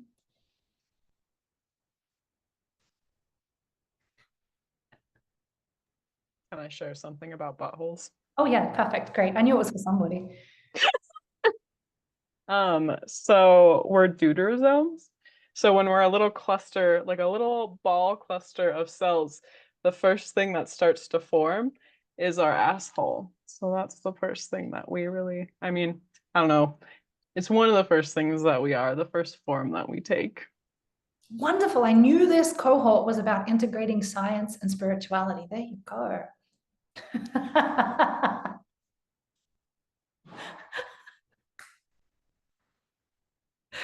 Oh my God. The end is the beginning. The end is the beginning. Yes. And you could take that into the most, oh God, my mind's gone somewhere. I'm not going to open that. No. I'm like talking to God. I'm like, can we not say that here? The end is the beginning. We're talking about buttholes and God, and my mind goes into that horror movie, the caterpillar movie. I'm like, Jesus, it's all in there. It's all very twisted and beautiful. Everything is a metaphor for the most beautiful things. Even that horrible movie, we could find, I can feel God being like, trust me, there's spiritual wisdom in that terrible horror movie. I'm just having my own conversation about that movie with the universe right now. Apologize to bring you into that twisted moment. Anyway, whatever. Human Centipede. Yeah, it's a terrible idea. What a movie. I don't know where that came from. And someone was inspired. Anyway, guys, next week you're going into Biology of Belief with Bruce Lipton. Anything that you haven't finished this week, especially listening to the book on emotions, keep going. The next 2 weeks are a little bit less heavy on content. You just got some videos to watch so that you could finish anything and everything in this week. So, you're going to have enough time. You're going to have enough time to do that, complete this week. And your homework, remember, is to start writing down new terms and put those new terms on your wall to learn new concepts, to learn new emotional language. And do not forget how you feel now. You're getting off this call as a new person. Remind yourself you're a new person. Remind yourself that you leaped into a parallel reality in which the other one's now integrated into this one. If you want to go back to the old self and play that game and ask me the same question over and over again, we can play that game if you want. I'm extremely patient. You'll notice, you come to me in 5 years and you're like, I'm still playing that game. I'll be like, all right, cool. What do you want to do? Want to play that game? Sweet. No worries. I don't care. Like retardedly patient. I'm retardedly patient.